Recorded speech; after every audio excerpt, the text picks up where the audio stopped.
नमस्ते। 30वां प्रश्न, is there anything called bad energy? Good और बैड ह्यूमन कंसेप्शंस हैं। गुड और बैड शब्द निकाल दें, पर ये हम कह सकते हैं कि there are energies which make you restless, which are destructive in nature. 3 प्रकार की एनर्जीज नेचर में, अगर हम सांख्य के उसको लें, जो Shri Aurobindo, Gita, every person who follows a spiritual understanding of life, वो मानता है कि 3 प्रकार की ऊर्जाएं। एक ऊर्जा है जो तामसिक ऊर्जा है। तामसिक ऊर्जा का क्या काम है? वो डिस्ट्रॉय करती चीज़ों को। तो आप जब शरीर की मृत्यु हो जाती है तो क्या होता है? डिस्ट्रक्टिव प्रोसेस शुरू होती है। अब हम लोग ब्यूरियल ये सब देते हैं, वो एक अच्छी चीज़ है। नहीं तो क्या होता है, वो जीव जंतु खा लेते हैं, फिर दूसरी चीज़ें आती हैं जो खाती हैं, फिर अंत में वो जो कीटाणु होते हैं वो खाते हैं। इवन बोन्स, हालांकि वो रेजिस्ट करती हैं, इनकॉन्शियंट है एक लंबे समय तक, बट अल्टीमेटली वो तामसिक एनर्जी कब क्रिएट करती है? जब या तो मृत्यु या मृत्यु समान जीवन। मृत्यु समान जीवन क्या हुआ? काउच पोटैटो बैठ के सारे दिन कोई टीवी देख रहा है और खा रहा है, यही काम कर रहा है, यानी काम नहीं कर रहा है। तो क्या हुआ? तामसिक एनर्जीज आर एक्टिव। वो कहती है इसको तो कोई पॉइंट नहीं है जीने का, इसको तो मैंने इतना कुछ इसके अंदर डाला है और ये तो उपयोग नहीं कर रहा। सेम थिंग ब्रेन के साथ होती है। आप ब्रेन का उपयोग छोड़ दीजिए, आप बस एक सीमित सोच, सीमित ढर्रे पे, तो ब्रेन डिजनरेशन, क्योंकि बहुत सारी पॉसिबिलिटीज़ हैं जो आपने एक्सप्लोर ही नहीं करी।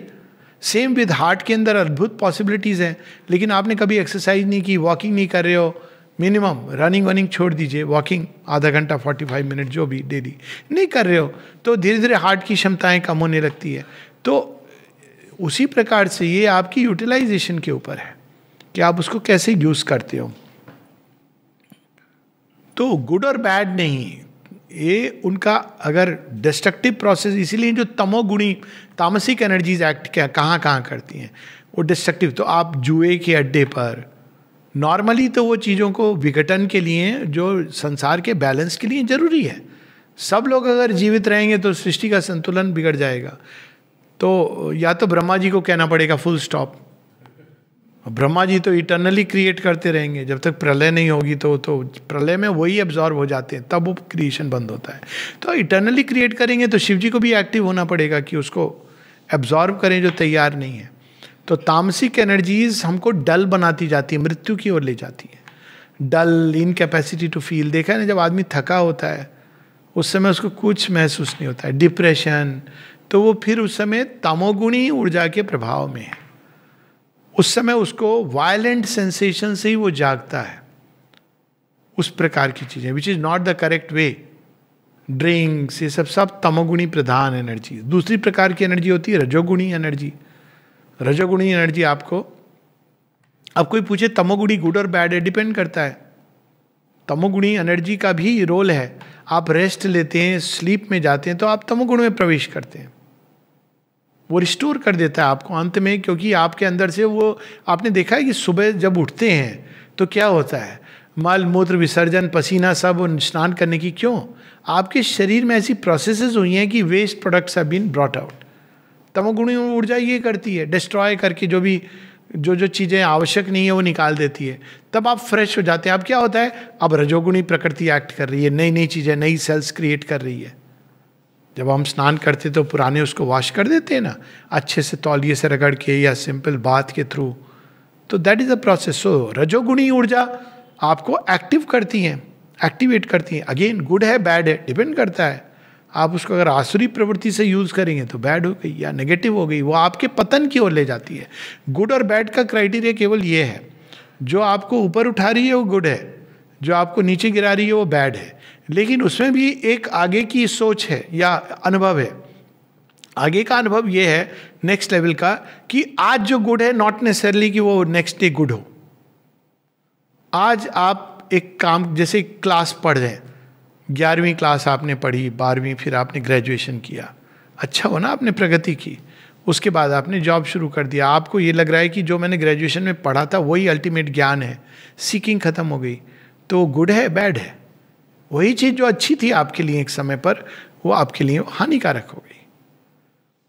और एक इसके आगे भी सोच है, और वो ये अल्टीमेटली जो अल्टीमेट है कि डिवाइन कॉन्शियसनेस हमारी राइज फॉल सबको यूज करते हैं फॉर द ग्रेटर पर्पस. वो एक it is the PhD level अनुभव, लेकिन गुड और बैड के रूप में नहीं देखना चाहिए. और तीसरी एनर्जी होती है सत्व गुण एनर्जी. सत्व गुण एनर्जी क्या करती है? Balance, equilibrium. अच्छी है, बुरी है. सत्व गुण तो बहुत अच्छा होना चाहिए, लेकिन युधिष्ठिर का सत्व गुण ही था जिसके कारण देखा जाए तो जुआ खेला गया, 13 साल का बना. सत्व गुण था उसके अंदर. नहीं नहीं, हमारे भाई हैं, उनसे हमको उनको लेके साथ लेके चलना है. साथ लेके चलते चलते वार के दृष्टि पर आ गए. तब श्री कृष्ण ने युधिष्ठिर को बुला के ज्ञान नहीं दिया. पता था ये सत्व गुण वाला व्यक्ति है. वो श्री कृष्ण की बात सुन के हाँ हूँ करेगा. अंत में कहेगा कृष्ण जी टाल दो ना किसी तरह, मेरे अपने भाई हैं. अर्जुन ने भी ये कहा, क्योंकि अर्जुन के अंदर भी सत्व गुण है, लेकिन वो रजो सत्व गुण है उसके अंदर प्राइमरीली. तो अर्जुन ने भी ये कहा कैसे लड़ूं मैं इनके. तो श्री कृष्ण जब कहते हैं तो वो कहते हैं हाँ ठीक है मैं लड़ूंगा. सरेंडर्ड है. एकदम सत्वगुणी प्रधान व्यक्ति को सरेंडर करना भी बड़ा कठिन होता है. वो सेल्फ राइटियसनेस के जाल में बंधा होता है. मैं तो अच्छा हूं, मैं तो गुणी हूं, मैं तो एक गुड ह्यूमन बीइंग हूं. तो एनर्जी गुड और बैड नहीं होती है, उसको कैसे हम उपयोग करते हैं उस तरह से वो गुड और बैड बनती है. एक वर्स्ट एनर्जी को भी, असुर राक्षस कुल में जन्मा विभीषण, दैत्य वृत्ति है उसके अंदर, लेकिन राम का नाम लेकर और राम का साथ लेकर तर गया. पशु कुल में मंकी हनुमान बन सकता है. गिद्ध जो मांस खाता है जटायु और संपाति के रूप में सेवक बन जाते हैं. तो बात इसकी नहीं कि गुड और बैड. एनिमल एनर्जीज हमारे अंदर हैं, राक्षसी, आसुरिक, दैविक सब है, लेकिन आप इसको टर्न कर दीजिए भगवान की सेवा में, आप देखिए चेंज हो जाएगी. गुड और बैड के रूप में नहीं, बल्कि इंफीरियर इग्नोरेंस में उसकी वर्किंग होती है, या कॉन्शियसली नॉलेज और ज्ञान और ईश्वर का यंत्र बन के उसकी वर्किंग होती है. हायर लेवल्स ऑफ कॉन्शियसनेस उस एनर्जी को यूज करते हैं. 31. तो हर किसी को ये उत्तर देना है गुड और बैड का. Does the application of good और bad energy on others has any effect for the being who has applied it? बिल्कुल. अब यहाँ गुड और बैड को मैं जो जिस सेंस में कहा गया उस सेंस में, आप किसी को हार्म करने की चेष्टा करोगे तो क्या हो रहा है. इसका एक उदाहरण ले लीजिए.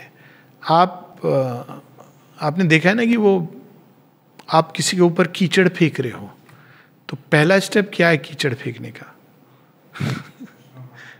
आप अपने हाथों में कीचड़ को सान रहे हो, है ना. अगर आप किसी के ऊपर बैड विल डाल रहे हो, तो पहले वो बैड विल किस मीडियम के थ्रू गुजर रही है? आपके हार्ट से. और उस बैड विल के पीछे क्या खड़ा है? जेलसी.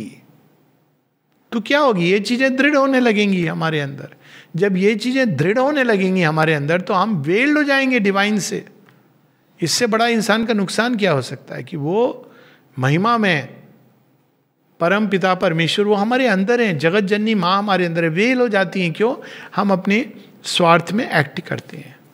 तो जो भी व्यक्ति दूसरे को छोड़ो, अपने अंदर भी अगर उस चीज को रखते हैं, और बैड एनर्जी तो बहुत दूर की बात है, इवन सेल्फिश मोटिव्स, वो धीरे धीरे हमारे और भगवान के बीच में वेल बन के आने लगते हैं. Attachment is not a bad use, पर वो वेल बनने लगता है अनलेस आप उसको ऑफर करके धीरे धीरे ट्रांसम्यूट करो, क्योंकि वो एक लव का डिराइवेटिव है. Attachment can be transform. Lust, अब लस्ट में तो देखा जाए तो कोई आप काम क्रीड़ा है, उसमें तो आप कह भी नहीं सकते कि आप बैड एनर्जी या डायरेक्ट कर रहे हैं. दो व्यक्ति हैं, दोनों म्यूचुअल कंसेंट से, जिसको कहा जाता है they are both enjoying, but it is still a well, क्योंकि प्लेजर और एक्साइटमेंट जो हो रहा है वो वेल बन रहा है. आप बार बार जो उड़ जाएगी उसी दिशा में जाएगी. So one has to understand the science behind it. Science है कि जिस भी ऊर्जा को हम संसार में फेंक रहे हैं, तो हम धीरे धीरे उस ऊर्जा का घर बनते जा रहे हैं. जो व्यक्ति क्रोध करता रहता है, तो धीरे धीरे वो क्रोध, मिस्टर क्रोध, असुर कॉल्ड क्रोध, वो कहता है ये मेरा अच्छा इंस्ट्रूमेंट है, आ जाता है उसके अंदर, वो बसने लगता है. तो it is not good to become an instrument of such forces. तो वो फिजिकल बॉडी पर भी असर करती हैं, निश्चित रूप से असर करती हैं. क्रोध के दुष्परिणाम, भय के दुष्परिणाम, अभी तो कोरोना देख लिया ना, भय के दुष्परिणाम, इसके विस्तार में नहीं जा रहा हूँ, टॉक्स हैं इस पर. भय के, क्रोध के, चिंताओं के दुष्परिणाम, अश्रद्धा के दुष्परिणाम, ये तो शरीर के ऊपर है ही।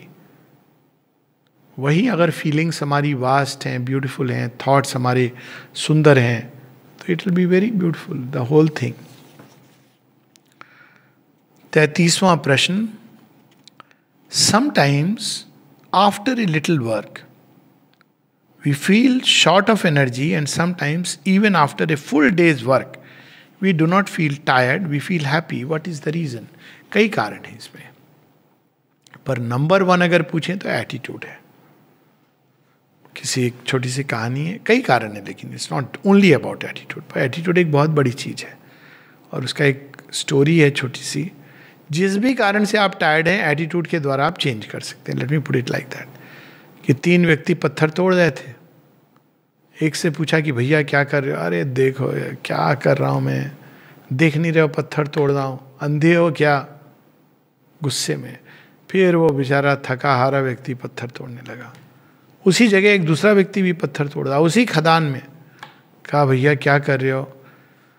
हाँ, आज मेरी दिहाड़ी अच्छी हो जाएगी, पैसा कमा रहा हूँ, घर का घर बार चल जाता है। तीसरे के पास गया, वो भी वहीं पर पत्थर तोड़ रहा है, लेकिन उसके चेहरे पर बड़ी चमक थी। क्या कर रहे हो तुम? क्या कर रहे हो जो तुम्हारे चेहरे पर इतनी चमक है? कर तो लग रहा है वही रहे हो जो बाकी सब कर रहे हैं। तो कहता है मुझे पता नहीं बाकी क्या कर रहे हैं, मुझे पता है मैं क्या कर रहा हूँ। क्या कर रहे हो? तुम भी तो पत्थर तोड़ रहे हो। कहता है नहीं, मैं मंदिर बना रहा हूँ। एटीट्यूड ने चेंज हो गया। एटीट्यूड चेंज होता है तो हम, एटीट्यूड अगर आपका एक गोल ऊंचा है, विशाल है, तो आप विशालता में प्रवेश करोगे। इसीलिए माता जी ने कहा है, nameless life is a miserable life. Every one of you should have, must have a name, but you must not forget that your aim should be high and wide, generous and disinterested, because on the quality of your aim will depend the quality of your life. Aim छोटा है, रोज जाके अरे job करना है, बहुत mechanical है, रोज जाके बैठ जाता हूँ। अब देखिए एनर्जी आपकी सुबह के समय थोड़ी रहेगी, धीरे धीरे काम करके, क्योंकि आप पैसा कमा रहे हो ना। और जिस दिन ये भाव आ गया कि सेवा करने जा रहा हूँ, आप ज़्यादा चाहोगे करना, क्योंकि आपको सेवा का जो मेवा होता है ना, आनंद, वो मिलना शुरू हो जाएगा। तो change the attitude, change the goal. Main चीज़ यही है। पर इसके और भी हैं। अब जरूर नेचुरल है, अगर शरीर फटीग में है, कई बार बॉडीली फटीग भी होती है, उसको एक निद्रा की आवश्यकता है, भोजन की, एक एवरेज उसमें। तो अगर निद्रा नहीं दोगे, भोजन नहीं दोगे, रोग है, तब तो वो फटीग होगा। तो ये मतलब कि ये नहीं कि कोई बेचारा फटीग हो रहा है, उसको कमजोरी लग रही है, आप बोलो तुम्हारा एटीट्यूड खराब है, इसलिए ये नहीं बताया जा रहा है। डोंट जज पीपल। लेकिन डिप्रेशन है तो एनर्जी नहीं होती है। क्यों? क्योंकि प्राण तामस मोड में चला गया है। डिप्रेशन क्या होता है? प्राण कहता है आई एम ऑन स्ट्राइक, नहीं करूँगा मैं। क्यों नहीं करोगे? क्योंकि मैं वो कर रहा हूँ जो मेरे पापा ने कहा है, या मेरे मम्मी ने, या परिवार ने कहा है, वो नहीं जो मैं करना चाहता। अब वो ऐसे नहीं एक्सप्रेस करेगा। एक कई सारी इस तरह की चीज़ें होती है। एक होती पैसिव एग्रेशन। आपने देखा होगा, आप काम बोलोगे हो कर दूंगा, हाँ, करेगा नहीं वो व्यक्ति। आपने मिले हो ऐसे लोगों से? करेगा नहीं। आप 10 बार जा रहे हो, स्माइल करके हाँ कर दूंगा। Passive aggression. आपके प्रति अपना गुस्सा निकाल रहा है, आपके प्रति नहीं। संसार समाज के प्रति जो गुस्सा है ऐसे निकालता है कि मैं बैठा रहूंगा, काम नहीं करूंगा, आपको आश्वासन देता रहूंगा। It's the most frustrating thing. मतलब कोई व्यक्ति साफ मना कर देना, आप 2 मिनट गुस्सा होते हो, फिर तरीका ढूंढते हो। जो कहता जा रहा है हाँ करूंगा, और आप 10 बार जा रहे हो, it is one of the most frustrating thing in life. तो ये पैसिव एग्रेशन है। तो उसी प्रकार से डिप्रेशन में एनर्जी खत्म, सब चली गई अंदर। तो डिप्रेशन में जब है तो क्या करना चाहिए? कोई ऐसी चीज ढूंढिए जिसमें आपको लिटरली मजा आता हो। High philosophy, depression is an egoistic disease, से सच है।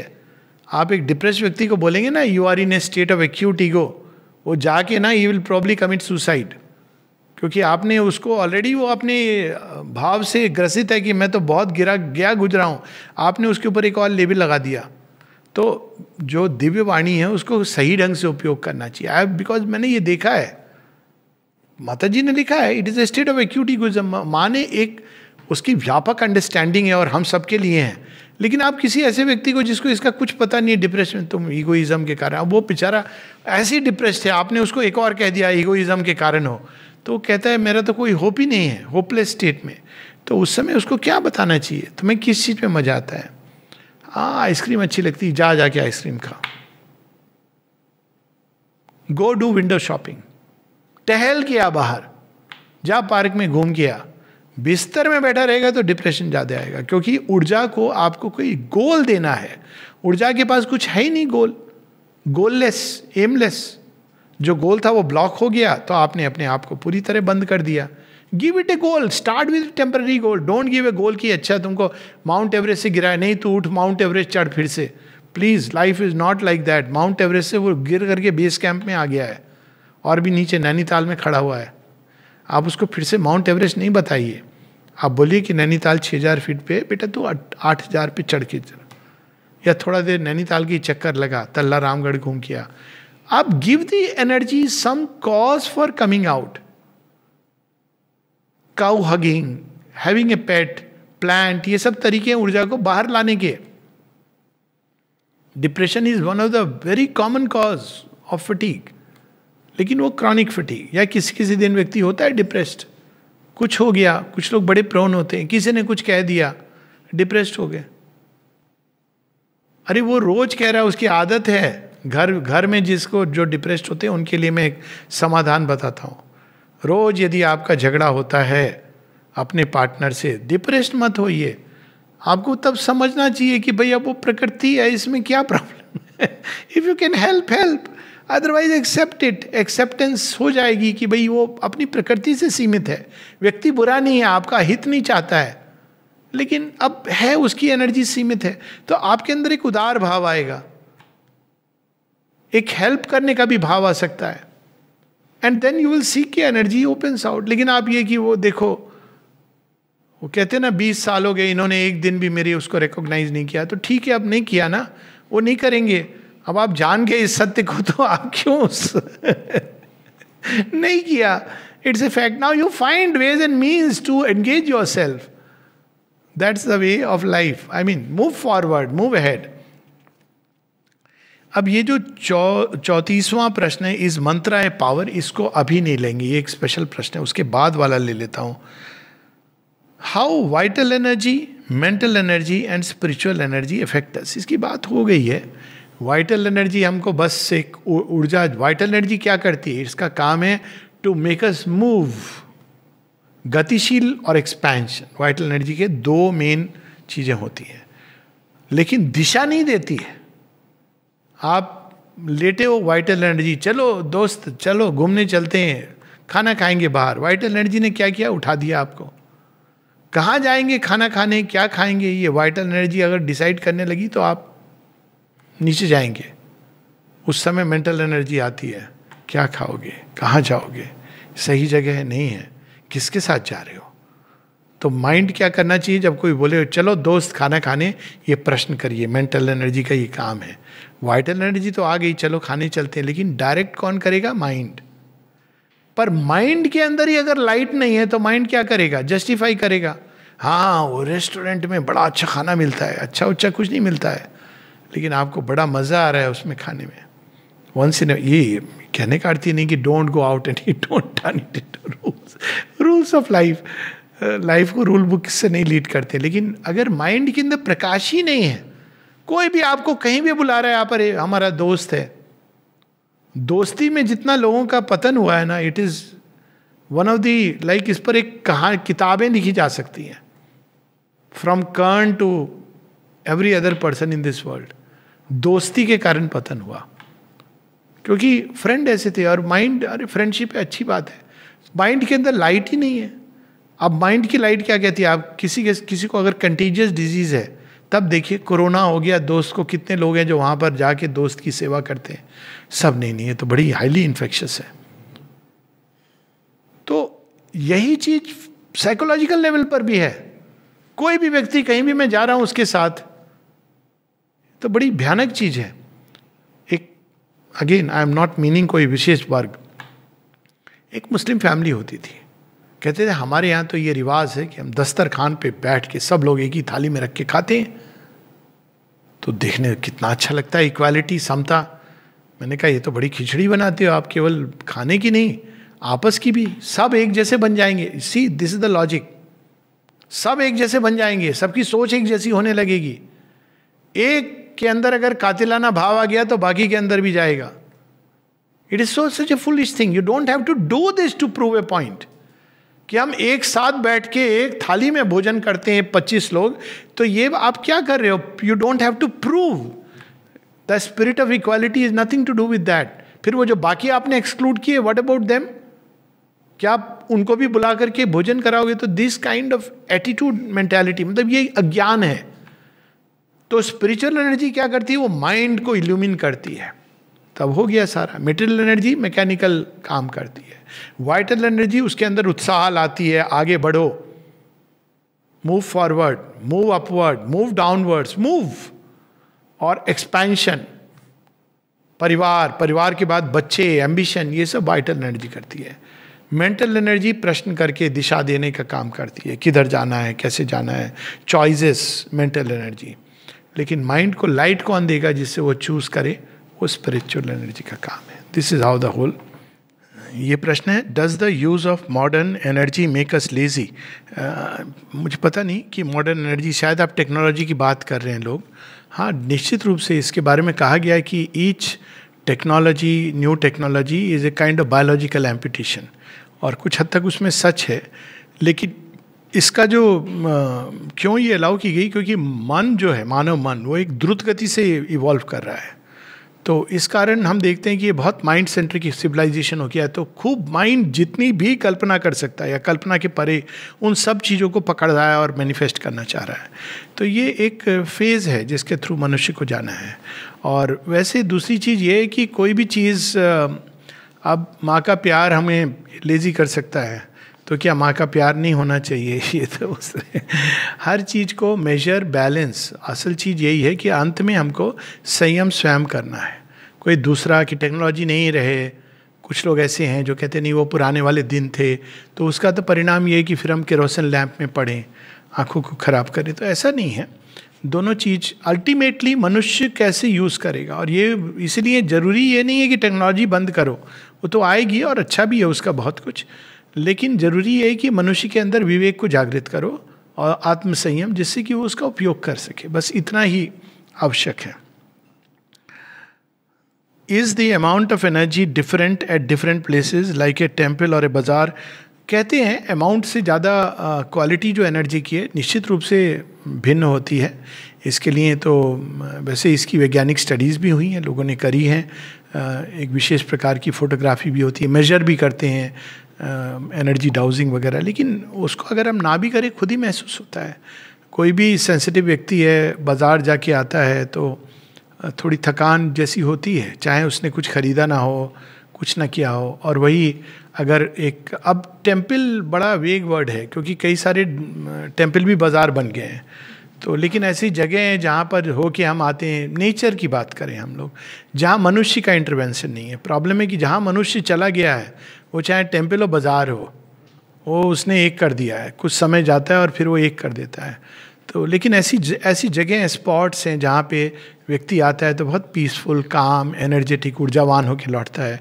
ज़्यादातर ऐसी जगह जहाँ बहुत सारे मनुष्य नहीं होते हैं, क्योंकि मनुष्य अपने अंदर से इतनी कामनाओं को प्रसारित करते हैं कॉन्स्टेंटली कि उसमें व्यक्ति उलझ के सैप्ड हो जाता है, एनर्जी को नष्ट करने लगता है। Is the energy of earth and energy of space different? Depend करता है हम किस चीज़ को। जो मटेरियल एनर्जी है वो मूलभूत से सेम रहती है, उसकी क्वालिटी नहीं चेंज होती। लेकिन चूंकि पृथ्वी के अंदर इवोल्यूशन है तो उसमें लाइफ एनर्जी आ गई है और माइंड एनर्जी आ गई, स्पिरिचुअल एनर्जी आ गई है। तो यदि कोई एक इंस्ट्रूमेंट हो जिससे हम माप सके तो निश्चित रूप से भिन्न होगी, क्योंकि यहाँ एनर्जी की और जीव की नई संभावनाएं अभिव्यक्त हो रही हैं। Is there any more energy to be discovered in a galaxy? Always always always. एक चीज़ तो ये याद रखनी चाहिए, अनंत है ये सृष्टि और ये बड़ा आनंद का विषय है। जहाँ हमको लगता है हमने सब ढूंढ लिया, वहाँ पर भगवान कोई ना कोई एक स्पोक लगा देते हैं स्मरण कराने को कि कुछ नहीं किया है बच्चे। तो विनम्रता तो ज्ञान का पहला कदम है। न्यूटन के बारे में कहा जाता है, पुराने ज़माने की व्हाट्सएप यूनिवर्सिटी, क्योंकि मुझे नहीं पता कि इसने रिकॉर्ड किया ये न्यूटन की बात, लेकिन कहा जाता है कि न्यूटन को ऑकल्ट में बड़ा इंटरेस्ट था। उसकी एक पूरी राइटिंग्स है ऑकल्ट की जो they have never seen the light of the day, क्योंकि उस समय का विज्ञान, शायद आज का विज्ञान भी उन चीज़ों को ऑथेंटिक नहीं समझता, तो बिना उन पर प्रयोग किए उसको डिस्कार्ड कर देता है। लेकिन कहा जाता है कि इतना सब कुछ जानने के बाद वो कहता है मैं तो अभी समुद्र के किनारे जो गिट्टियाँ हैं, पेबल्स हैं, उनको ही देख रहा हूँ।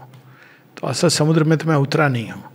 और इसमें कोई दो राय नहीं है कि हमेशा आप सब कुछ जान जाएंगे अपेरेंटली, फिर भी कुछ जानने को बचेगा, क्योंकि वो अनमैनिफेस्ट से मैनिफेस्ट हो रहा है ना। मैनिफेस्टेशन हमेशा लिमिटेड रहता है, अनमैनिफेस्ट इन्फिनिट है।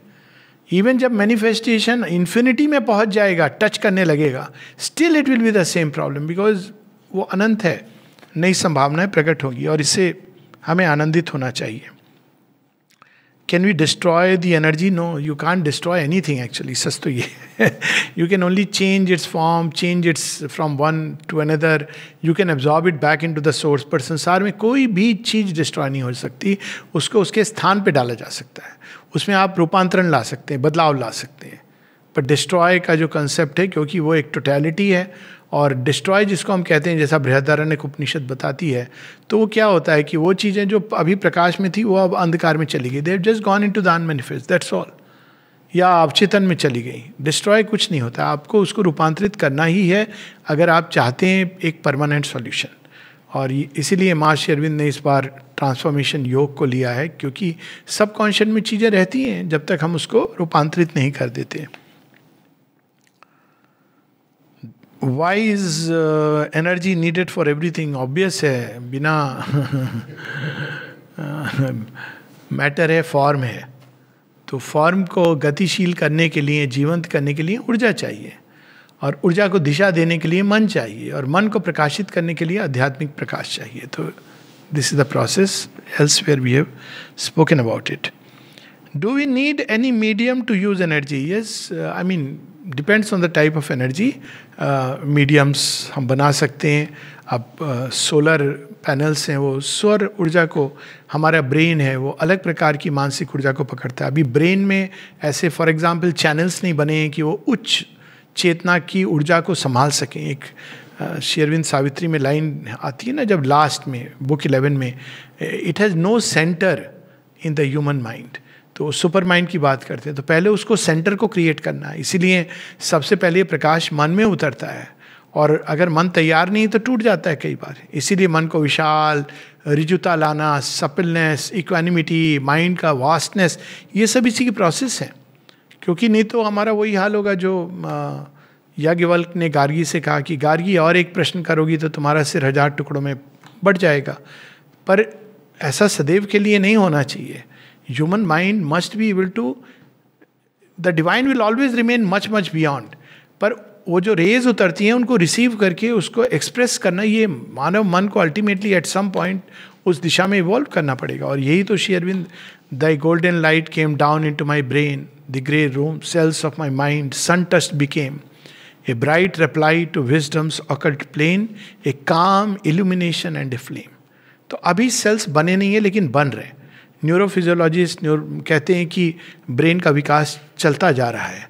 अब वो एक एरियाज हैं ब्रेन के, प्री फ्रंटल कॉर्टेक्स, जिनका एग्जैक्ट पर्पस नहीं पता है, तो परहैप्स ये तैयार कर रही है नेचर इंट्यूशन को रिसीव करने के लिए। लेकिन पहले हम लोग रैशनल बीइंग्स बने, उसके बाद इंट्यूटिव बीइंग्स बने। सो ये प्रोसेस है पूरे विकसित होने की। How can we use energy in a useful way in our daily life? By turning it towards higher purposes, this is the main purpose. तो हमारी नीड्स के लिए एनर्जी होती है, एक तो आपकी बेसिक नीड्स हैं, वो फिजिकल बॉडी उसके सर्वाइवल के लिए आवश्यक है, और उसके बाद जो ऊर्जा बचती है उसको प्रोग्रेस में लगानी चाहिए। That is the right use of energy. पर अब लगानी चाहिए, और क्या होता है इसमें बहुत बड़ा एक गैप है मनुष्य का, क्योंकि नेचर उसको, मनुष्य को उसी पैटर्न में बांध देता है जिसमें उसको उसका प्रयोजन सिद्ध होता है। फॉर इंस्टेंस नेचर लव्स की, ठीक है विवाह होगा, बच्चा होगा, फिर बच्चों के बच्चे होंगे, इसमें वो बांधे रखता है। क्यों? अगर नेचर से कोई पूछे तो नेचर कहेगी हाँ मुझे पता है एक दिन मनुष्य को सुपरामेंटल बीइंग बनना है, जल्दी क्या है? तो आप पूछिए जल्दी क्या है, मतलब आपका क्या प्रोग्राम है? कहते मिलियन ईयर्स चलने दो, अभी तो मज़ा आ रहा है मुझे खेल खेल के। क्योंकि नेचर के लिए मिलियन ईयर्स इज नथिंग, पलक झपकते। तो इसलिए बट मिलियन ईयर्स मतलब उसमें क्या क्या अपहीवल्स हो जाएंगे, मनुष्य किस दशा से गुजरेगा। इसीलिए डिवाइन वांट्स कि ये एक्सेलरेट हो जाए प्रोसेस। क्योंकि लेकिन अब चूंकि एनर्जी का विस्फोट हुआ है आज के समय में, ये जो प्रश्न, इससे एक दूसरी चीज़ निकलती है, और वो ये है कि आप देखें कि बहुत सारे कुछ लोग हैं जो फायर को पकड़ के ऊपर की ओर मुड़ते हैं, परंतु अधिकांश आप देखेंगे कि आज के ही समय में बहुत अधिक वाइटल एंटरटेनमेंट, ना जाने किन किन किसने चैनल्स निकल गए एनर्जी के अपव्यय होने के। तो उसका कारण ये है कि एनर्जी का विस्फोट हुआ है। This tremendous energy which is available now, और it's a new kind of energy. लेकिन वो मानव चेतना में उतरती है तो मानव चेतना उसको ना समझ पाती ना संभाल पाती है। तो वो पहले वो नेचर के जो बने बनाए चैनल से उसमें जाती है, फिर बाद में जो अगर कोई सचेतन है, योगी है, तो सिंसियर है, तो धीरे धीरे राइट डायरेक्शन लेती है under the guidance of the divine mother and her grace. पर नहीं तो भीम की गदा के समान है, उठाने का प्रयास करेंगे, गलती से उठ गई तो गिर के वो गदा हमें स्वयं को चकनाचूर कर देगी। Do we spend energy when we think? Yes, we spend and we gain. By spending we gain, and by gaining we spend. ये एक constant process है, interchange. तो जो लोग जैम करके रखते हैं, अब इट्स लाइक फिजिकल एक्टिविटी, अगर आप काम नहीं करेंगे भौतिक उससे, तो थोड़े समय बाद स्ट्रेंजली टायर्ड होना शुरू हो जाएंगे, क्योंकि आपने उसको एनर्जी जो थी अंदर में उसको फ्री नहीं किया। एक पॉइंट तक रेस्ट ठीक है, पर आपने देखा है जो लोग 9 घंटे सो के उठते हैं, देर से उठे और तमस में नहीं मन करता है, डलनेस आ जाती है। तो यही चीज़ दिमाग के साथ भी है, ब्रेन के साथ भी है, थॉट के साथ भी है। अगर आप स्पेंड नहीं करेंगे तो गेन नहीं करेंगे, तो धीरे धीरे थॉट डल हो जाएगा, कैपेसिटी ऑफ थिंकिंग डल हो जाएगी। फिर आप क्या करेंगे, आप वही दकियानु सी बातें हैं कि करवा चौथ रखने से हस्बैंड की डेथ नहीं होती है, यही सब चीज़ों में आप सारे कितने हस्बैंड चले गए पहले, लेकिन फिर भी लोग सब करने वाले लोग, और रिवर्स भी है, कई लोग हैं जो नहीं करते हैं, हस्बैंड दीर्घायु होते हैं। तो ये सब चीज़ों में अब ये क्या है, ये हमने कहीं पढ़ लिया, विश्वास कर मान्यता के आधार पे जीवन को जिए जा रहे हैं, अनथिंकिंग। तो डेफिनेटली विचारवान होना चाहिए, विचार में ऊर्जा जाएगी लेकिन आपको नई ऊर्जा आएगी। जब हम सोचेंगे तो प्रारंभ में कठिनाई होगी, इसीलिए तो श्री अरविंद ने इतनी सुंदर एक्सरसाइज दी है हमारे ब्रेन के लिए। Read his books. माँ से किसी ने पूछा था हाउ टू डेवलप इंटेलिजेंस, माँ ने कहा रीड श्री अरविंदो। तो ऑटोमेटिकली वो फ्रेश ऊर्जा आएगी, जब तक जाएगी नहीं तब तक आएगी नहीं। हाँ, जाने में तो होगी, अब initially it will be an effort. So when we think don't feel tired, but after the game we usually feel tired. ऐसा नहीं है, ये ऑब्जर्वेशन सही नहीं है। बहुत सारे लोग हैं जो गेम के बाद उनको एनर्जी भी लगती है और एक क्वाइट्यूड भी आता है, और कई लोग हैं जो थोड़ा सा सोच के कहते हैं मेरा माथा भन आ रहा है। ये डिपेंड करता है एक व्यक्ति के ऊपर, ये व्यक्ति परक है। कुछ लोग हैं जिनको सोचने से, जिनके लिए सोचना सहज स्वाभाविक होता है, तो उनको उतना टायरिंग नहीं लगता, लेकिन इसकी भी सीमा होती है। मुझे पता नहीं किस हद तक लोगों ने सोचा है, एक पॉइंट आता है जिसके बाद में वो थॉट स्ट्रेच नहीं कर पाता है।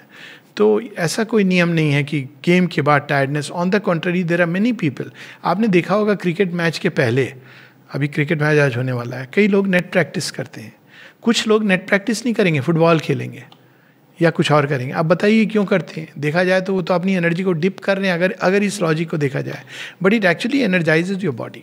हाँ, एक्सेस करेंगे किसी भी चीज़ को तो टायर्डनेस होगी। कोई भी खेल है, आप अपनी इसलिए सीमाओं को धीरे धीरे बढ़ाना चाहिए। सडनली एक व्यक्ति बोलेगा कि अरे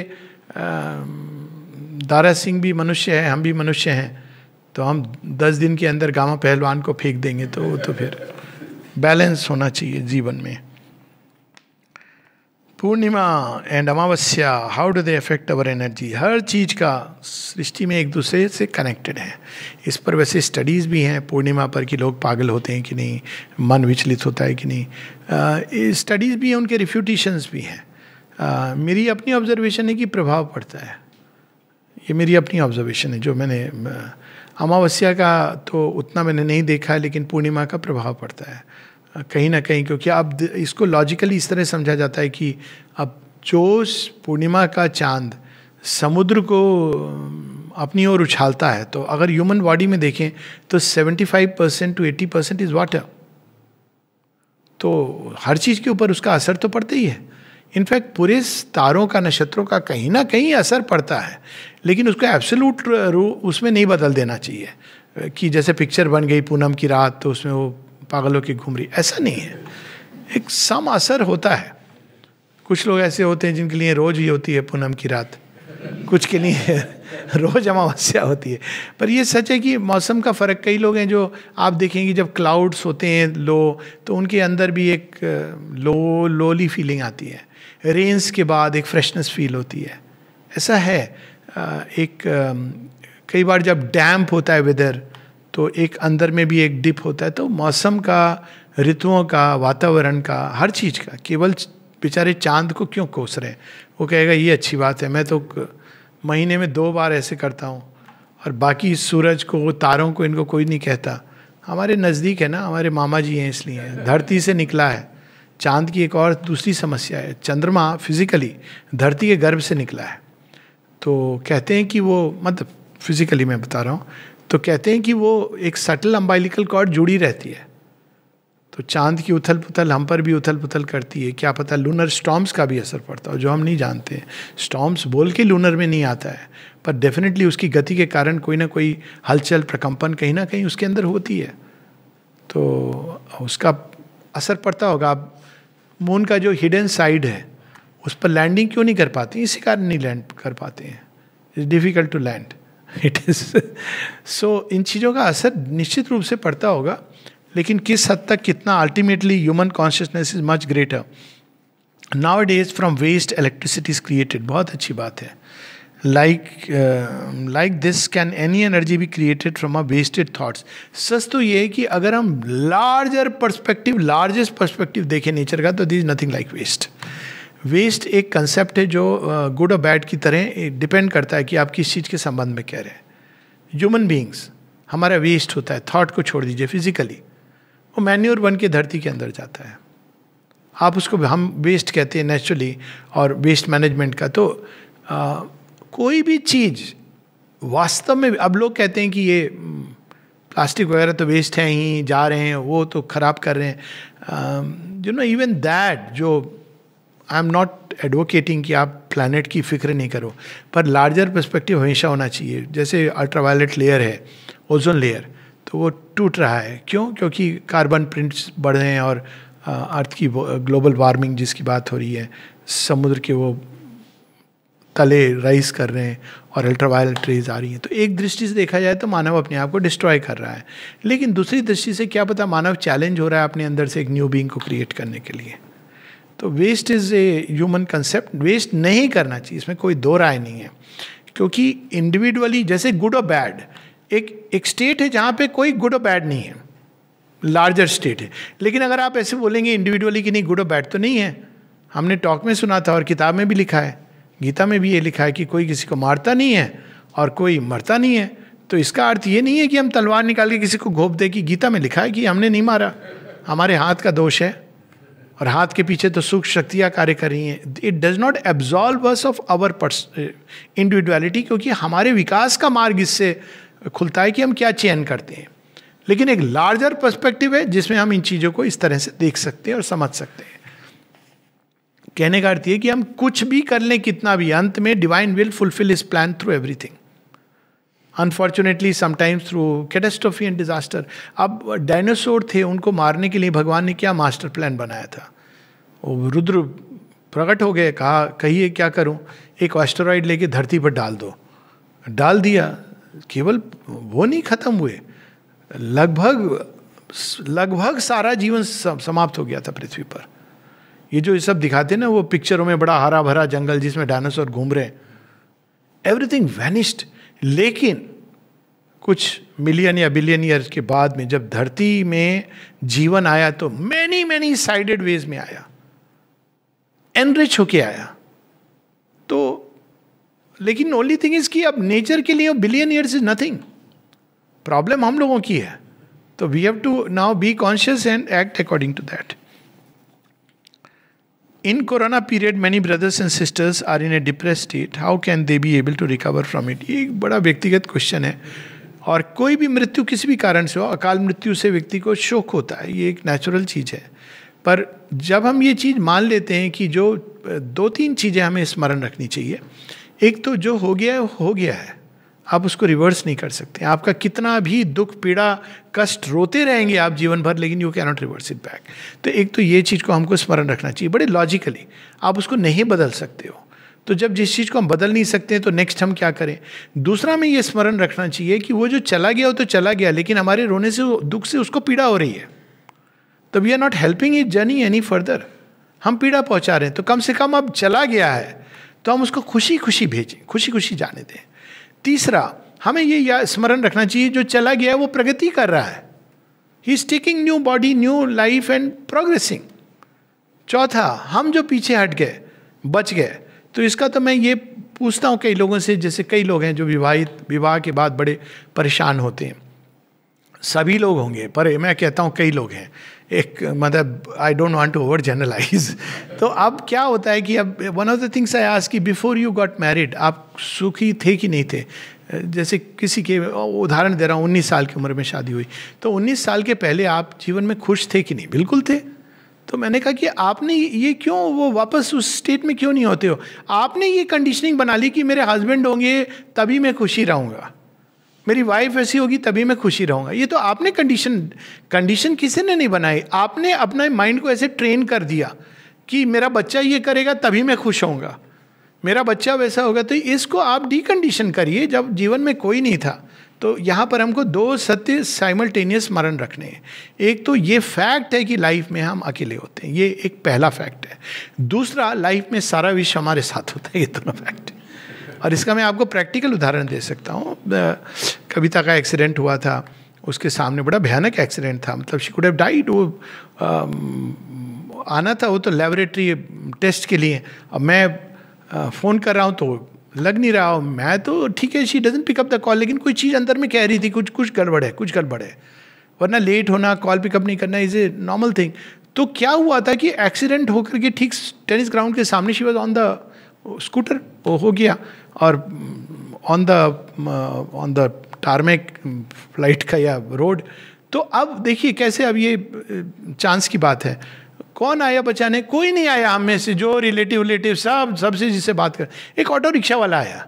अब उसने भी देखा तो करके, अब Shivaji sari very atypical for the आश्रम ड्रेस, लेकिन वहाँ किसी ने बोला आश्रम लेडी. तो पता नहीं क्या हुआ, नहीं तो she was not at all. तो उन्होंने लेकर के डाल के ऑटो रिक्शा में लिटरली डम्प्ड. और ऑटो रिक्शा वाले की भी वो ले आया आश्रम के गेट तक. आश्रम के गेट पर भी वो जो वॉचमैन है उसको इंस्ट्रक्शन है ऐसे केस नहीं लेना, तो वो मना कर रहा था. No no no, go to GH. Split second baby the goes out and season से and she rush to call me. Alok भाई Kavita. That's then the rest is history. But what I am saying is कि कौन आया बचाने के लिए? कितनी बार ऐसा होता है, आप सोचते हैं कि आपका बच्चा, आपका हस्बैंड वाइफ काम आएंगे, बट फैक्ट इज कि जब जिसको होना होता है वो होता है. और यदि नहीं होना होता है तो ये इस तरह से है कि आपके घर में सब लोग रहेंगे. ऐसी कितनी कहानियां मैं तो जानता हूं जिनके घर में सब उन्होंने सिक्योर करके सब रखा और व्यक्ति डाइड. तो ये तो फैक्ट है जीवन का कि एक दृष्टि से देखा जाए तो आप अकेले हैं, दूसरी दृष्टि से सारा विश्व चलता है. और इन दोनों को जोड़ने की जो कड़ी है वो है डिवाइन. तो अंत में अगर इस चीज़ का फाइनल आंसर है तो to learn to trust the divine and learn to accept. और इसको और आगे एक कदम, फाइनल कदम, जैसे ब्रदर सिस्टर हैं, डेथ हुई तो हमें क्या करना चाहिए. ये बात पहले मैं ऐसे सोचता था कि कभी ऐसे होने से कितनी पीड़ा होगी. देन आई रियलाइज कि अगर जीवन में कभी ऐसी घटना हो तो क्या करना चाहिए. एक तरीका है हम रोते रहें, चिल्लाते रहें. दूसरा है हमको मृत्यु से लड़ना चाहिए कि why this should happen at all. एक जो योगी जिस एस्पिरेशन आनी चाहिए संसार में, ये नहीं होना चाहिए. बात केवल हमारे स्वजन की नहीं है. This kind of a thing should not. इस संसार में एक्सीडेंट, एरर, डिजीज नहीं होनी चाहिए. वो रूट ले लीजिए तो आप बुद्ध बन जाते हैं, और दूसरा रूट ले लीजिए तो ये चॉइस हमको करनी है. ब्रदर सिस्टर कोई भी है, we have to make a choice. एक चॉइस है जो आपको ऊपर की ओर ले जाएगा, एक चॉइस है जो बांधेगा, आपको भी पीड़ा दे रहा है और जाने वाले को भी पीड़ा दे रहा है। So this is the way to come out. फिर एक प्रश्न है, I think man can do whatever he wants. No please, it's not like that. Man cannot do anything that goes beyond the divine will. That is the last barrier, you can't surpass it. Yes, the divine may allow give you the feeling, ये feeling हो सकती है कि हाँ हम जो चाहें कर सकते हैं एक लिमिट तक। एक लिमिट पर आकर के रिकॉइल होगा। यदि आप प्रकृति का असंतुलन कर रहे हैं, आप चंगेज खान हो सकते हैं। मैं रावण कंस की बात नहीं कर रहा हूँ, बड़े डिसेंट अच्छे संत महात्मा जैसे हैं वो।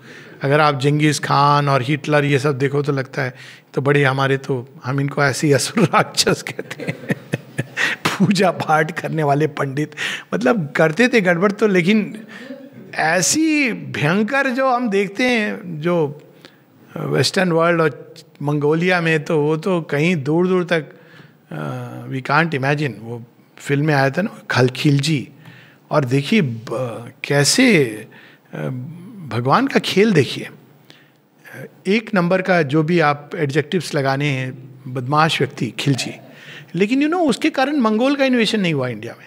उनसे लड़ने के लिए एक ऐसे ही बर्बर आदमी चाहिए था, क्रूर और बर्बर। वो क्या करता था, आपने पिक्चर देखी होगी तो उसमें प्रारंभ ऐसे ही होता है। वो उस तरह के लोगों को, हम क्षत्रिय थे, कोड ऑफ कंडक्ट, राजा होगा चैलेंज करेगा, राजा से राजा लड़ेगा। मंगोल आर्मी को आप यू कांट डू। तो एक दो बर्बर में से भगवान ने एक लेसर बर्बर उसको बेचा। मंगोल्स का आना मतलब यू आर फिनिश्ड। कोई उसके बाद इट्स लाइक दैट। वो तो अपने घोड़ों का खून पी करके उनको लगता था कि दे आर। तो इस प्रकार की चीज़ें नहीं है संसार में। तो हमारे अंदर ये प्रश्न उठना चाहिए कि क्यों ये नहीं होना चाहिए, और तब हम सीधा श्री अरविंद के योग में प्रवेश करते हैं कि दिस शुड नॉट बी। केवल शोक करने से क्यों, और भी लोग हैं जिनकी मृत्यु होती है, इससे वर्स्ट स्टेट में होती है। तो हमको उन सब के सिंपैथी को कॉस्मिक बना लो और व्यक्तिगत समस्या को कॉस्मिक लेवल पे जाके देखो, तो अपने आप आपको दिखेगा कि ये समाधान, सही दिशा आपको मिलेगी। I think man can do whatever he wants. As I said, no. Do what he can, concentrate on. No. There is a limit to which he can. तो इसमें जो उदाहरण दिया उसकी भी बात है, अब उसको ले लें। Such as, can a large stone be thrown away without touch? Is this really possible? If so, how? What kind of energy is this? अब ये उदाहरण की बात हो रही है। प्रैक्टिकली अगर व्यक्ति डिवाइन के साथ यूनाइट हो जाए, अल्टीमेट एनर्जी के साथ, तो उसके अंदर ये प्रेरणा आए कि मैं पत्थर को उठा के, जैसे हनुमान जी ने किया, तो संभव है। But you have to know the process. ऐसे नहीं है कि हम बैठ के थॉट से कंसंट्रेट करेंगे। हो थैंक गॉड मनुष्य को ये सब नहीं दिया है, नहीं तो मनुष्य ने तो अब तक ना जाने क्या क्या कर दिया होता। कंसंट्रेट करके किसी को बीमार कर दिया, पहले तो यही करता, वो मेरा शत्रु है, वो बीमार क्यों नहीं है, वो ऐसे है वैसे, तो उसने तबाही मचा दी होती। तो भगवान ने उसको दिया नहीं है, गंजे को नखून नहीं दिए हैं।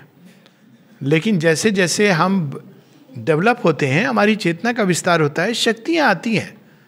तो ऐसी सुप्त लुप्त शक्तियाँ हैं जिनके द्वारा बहुत कुछ किया जा सकता है। लेकिन अगेन इम्पॉसिबल मिरेकल, फैंटास्टिक कर सकते हैं। अगर आप पूछें कि क्या पॉसिबल है, हाँ टेक्निकली पॉसिबल है। प्रोसेस भी है उसकी। प्रोसेस ये है कि आपके अंदर इतना अधिक स्पिरिचुअल कॉन्शियसनेस होनी चाहिए, और मैटर के अंदर, उस पर्वत के अंदर इतनी रिसेप्टिविटी हो जानी चाहिए, जो over a period of time पूरे जीवन कोई व्यक्ति इसी काम में लगा दे तो शायद वो पत्थर को उठा के फेंक दे। या जैसे वो लोअर वाइटल एंटिटीज़ हैं जो उठा के करती थी, मटेरियलाइज और डीमटेरियलाइज, ये भी एक प्रोसेस है, ऑकल्ट प्रोसेसेस है, कि वो उनका काम ही यही था। ऐसे लोग हैं जिनको ये सिद्धि हासिल है। प्राण क्षेत्र में जाके ऐसी सिद्धियां हैं जहाँ ऐसे मिल जाते हैं। एक बाबा जी थे, रांची की बात बता रहा हूँ, रांची या कहीं बिहार की बात है, तो उनके पास अगर आप जाइए और बोलिए कि मुझे ये, उनकी सिद्धि किस चीज़ में थी, मिठाई मंगाने में। तो वो जीते जागते मिठाई मंदिर थे, लेकिन केवल अग्रवाल स्वीट्स ज़्यादातर। और आप उनको बोलिए दिल्ली से हो तो फट से ला करके दे देते, लोग बड़े इंप्रेस्ड होते हैं। विवेकानंद जी का उत्तर कितना अच्छा था। मतलब इन चीज़ों में हमको बुद्धि नहीं खपानी चाहिए, इस तरह की चीज़ों में। विवेकानंद जी एक बार जा रहे थे तो नाविक की वेट कर रहे थे हुगली नदी को क्रॉस करने के लिए। इतने में एक योगी आया, उनकी तरफ देखा ऐसे, अरे ये सुना है बड़े बहुत बड़े योगी हैं, किस काम के। वो लेट गया और बहता हुआ चला गया। फिर आया उधर से, कहता आप अभी भी वेट कर रहे हैं नाविक की? कहते हैं हाँ, क्यों? कहते हैं आप तो सुना है बहुत बड़े योगी हैं।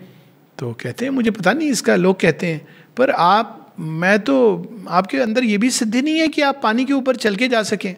तो विवेकानंद जी ने कहा कि जो 50 पैसे दे करके काम हो जाएगा, एक नाविक की रोजगारी भी चलेगी, नाविक का रोजगार भी चलेगा, उसके लिए मैं अपनी सारी ऊर्जा इसी चीज में लगा दूं। तो ये सिद्धियां हैं, लेकिन ये सिद्धियां माँ टच करके बता दी थी कि मेटीरियलाइज्ड ऑब्जेक्ट है कि नहीं। एक बार माँ को किसी ने रुद्राक्ष दिया था, तो माँ ने उसको हाथ में लिया और कहा कि ये मेटीरियलाइज्ड है। तो आप प्राण जगत की तत्वों को मिला के मेटेरियलाइज कर सकते हो। श्री अरविंद के स्टोरी है ईशा दी की, जहाँ उन्होंने एक्चुअली देवताओं को ह्यूमन फॉर्म में मेटेरियलाइज करके भेजा। मैंने अपने जीवन में इसका अनुभव किया है, जब वो अगरबत्तियाँ खोज रहा था, अगरबत्ती, और पहले भी ये कहानी मेंशन की है। तो ये सब संभव है, लेकिन प्रश्न ये है कि क्या हमको केवल पूरे जीवन में आध्यात्मिक ऊर्जा, आप स्पिरिचुअल लाइफ में जाएंगे तो ये शक्तियाँ आएंगी, लेकिन क्या वहाँ रुक करके हमको कि अच्छा हमको पत्थर उठा के फेंकना आ गया? नहीं। स्पिरिचुअल लाइफ में हम जाते हैं भगवान से यूनियन के लिए। हाँ, उस कोर्स में ऐसी सिद्धियाँ आती हैं, प्राण जगत की सिद्धियाँ हैं, जिसमें आप निश्चित रूप से उत्थापना सिद्धि होती है। श्री अरबिंदो ने ऑटोमेटिकली एक्सपीरियंस किया था, ग्रेविटी के अगेंस्ट शरीर उठ जाता है। तो वैसे ही आप पत्थर को भी उठा सकते हैं, लेकिन it's not worth trying that, क्योंकि उठाने के बाद ये भी पता होना चाहिए कि कहाँ फेंकना है। आप सृष्टि का बैलेंस गड़बड़ कर रहे हैं। वो पत्थर जहाँ है भगवान ने रखा है, एक पर्पस से रखा है। आप कहेंगे किसी को ठोकर लगी, शायद वो भी पार्ट ऑफ द प्लान है। रास्ते के पत्थरों को हटा दीजिए, पर ऐसी पता चला किसी ने हिमालय को ही हटा दिया। हिंदी चीनी भाई भाई, ये बीच में क्यों खड़ा है? तो it is said that the sun is the ultimate source of energy. Ultimate source of energy is only and only and only and only the divine. Sun is the material symbol of the supramental power which is high above. पर just I am sure लोग इसको जानते हैं, इस केवल material ब्रह्मांड में अनेकों सूर्य हैं। प्लैनेटरी सिस्टम है जिसके केंद्र में सूर्य है, और ऐसे ऐसे सूर्य हैं जो हमारे सूर्य से मिलियन टाइम्स ज्यादा, जिनके अंदर आग है सीने में। तो ये किस सन की हम बात कर रहे हैं? ये सन तो केवल हमारे लिए हैं, और न जाने कितने असंख्यों सूर्य हैं केवल मेटेरियल यूनिवर्स में। प्राण जगत के अपने सूर्य हैं, मेंटल वर्ल्ड के अपने सूर्य हैं, आदित्य 12 जो सूर्य के बच्चे हैं। और अगर आप सुपरामेंटल वर्ल्ड में जाएंगे तो अल्टीमेट जो सन ऑफ सुपरामेंटल ट्रूथ, उसके भी एस्पेक्ट्स हैं। Sun of supramental love, sun of supramental power, sun of supramental beauty. तो सन अल्टीमेट सेंस में यस, पर not in material sense. So question है कि so is not it correct to tell sun is energy instead of everything is energy? नहीं, ये तो उचित नहीं होगा। ये तो फिर मिक्सअप कर दी हमने चीज़ें। किसी बच्चे को आप बोलिए कि तुझ में और माता पिता में कोई अंतर नहीं है, बच्चा कहेगा अभी मैं बताता हूँ आपको, थोड़ा बड़ा हो जाने दो मुझे। ऐसा नहीं है, प्रकृति में विविधता बनी है। भगवान इसको, वननेस का अर्थ ये नहीं है all is divine. It's like saying all is divine. अगर हम एनर्जी को हटा दें, ऑल इज डिवाइन, सच बात है। पर डिवाइन, अगर ऑल इज डिवाइन उसी स्टेट में रहना था तो सृष्टि नहीं होती। सृष्टि में उसकी कंसेंट्रेशन और क्वालिटी चेंज होती है। तो इट इज़ ट्रू कि हर जगह एनर्जी है। सन को नहीं भी इन्वॉल्व करें इस प्रश्न में, हर चीज़ में डिवाइन है। लेकिन डिवाइन के मैनिफेस्टेशन में, एक सांप के अंदर जो डिवाइन मैनिफेस्ट कर रहे हैं, एक संत के अंदर जो मैनिफेस्ट कर रहे हैं, एक योगी के अंदर, एक भक्त के अंदर, एक मनुष्य के अंदर, एक पशु के अंदर, ये सब वो अपने को कंटेन करके, लिमिट करके और डिफरेंट क्वालिटी बना करके निकलते एक ही से। जैसे प्रिज्म के अंदर से 7 रंग हैं, तो अब कोई पेंटर बड़े मेहनत करके पूरा रंगों से भर दे और आप बोलो कि नहीं जी कुछ नहीं, ये तो वाइट ही है, वाइट बैकग्राउंड है पर रंगों की विविधता भी है. तो we should understand the both are truth simultaneously. What is the difference between power and incompetence? I am not sure कि ये प्रश्न वैलिड है. पावर एक केवल एक शक्ति है. अब वो अगर इसको रिलेट करना है तो यही है कि हर व्यक्ति के अंदर वो पावर शक्ति अलग अलग ढंग से काम करती है. मैं इसको एक मानव स्तर पे ले रहा हूँ. शायद incompetence is a word of मानव स्तर पे कि कोई व्यक्ति इनकम्पिटेंट है, तो हो सकता है कि उसके अंदर पावर एक दूसरी दिशा में कार्य कर रही हो और उसको हमने लगा दिया. जैसे वो टॉर्टोइज और कछुए, कछुए किसके साथ? खरगोश के साथ. ऐसी कोई रेस होती है और रियल रेस होगी तो क्या सच में ये सच है कि कछुआ जीतेगा? इम्पॉसिबल. कोई खरगोश सोता नहीं है, उसको जितना भी खाना दे दो वो रेस्ट नहीं करता. उसकी प्रवृत्ति ऐसी चंचल है, वो नहीं सोता है, वो घूमता रहता है. वो अगर रेस नहीं भी करोगे तो जीत जाएगा, वो ठुमक ठुमक चलेगा तो भी जीत जाएगा. खरगोश की प्रकृति है. तो फिर तो क्या वो इनकॉम्पिटेंस है? कछुआ नहीं. उसकी कॉम्पिटेंस तब मापोगे अगर खरगोश को बोलोगे आ जाओ पानी में रेस लगाओ. अब देखिए, और एक कंडीशन रख दो, पानी में थोड़ी देर आपको डुबकी लेनी है, तब पता चल जाएगा. तो हर व्यक्ति के अंदर पावर अलग अलग दिशा में कार्य कर रही है. इसी को अधिकार भेद कहा गया था. हर व्यक्ति स्पिरिचुअल लाइफ की ओर नहीं रेडी है टर्न होने को. अब जबरदस्ती आप पकड़ के लगा देंगे, वो बेचारा क्या होगा? उसको ना समझ आ रही है, वो उसको रिड्यूस कर रहा है अपने सीमित बुद्धि के अनुसार. उसी प्रकार से हर व्यक्ति फिलॉसफी के लिए नहीं बना है, हर व्यक्ति मैथमेटिक्स के लिए नहीं बना है. वो उस दिशा में जाएगा तो इनकम्पिटेंट होगा. तो पावर है लेकिन इनकॉम्पिटेंस है. क्यों? क्योंकि वो दिशा वो उसकी सही नहीं है जिस दिशा में उसको ये अंदर वो पावर संकेत कर. क्योंकि पावर के पीछे कॉन्शियसनेस है, ज्ञान है, और वो ज्ञान उसको संकेत दे रहा है किसी दिशा में. बचपन में ये संकेत आते हैं, बड़े होते हैं तो टिपिकल ढर्रे में ये कर लो वो कर लो, तो वहाँ पे सब खत्म हो जाता है. अब कुछ ऐसे प्रश्न हैं जो थोड़े विस्तार तो नहीं बट स्लाइटली दिस थिंग. तो उसमें एक है कि is mantra a power? Yes of course. ध्वनि, sound is a power, light is a power, everything. शक्ति सर्वत्र है, हर चीज के अंदर है. तो फिर मंत्र में स्पेशल क्या है?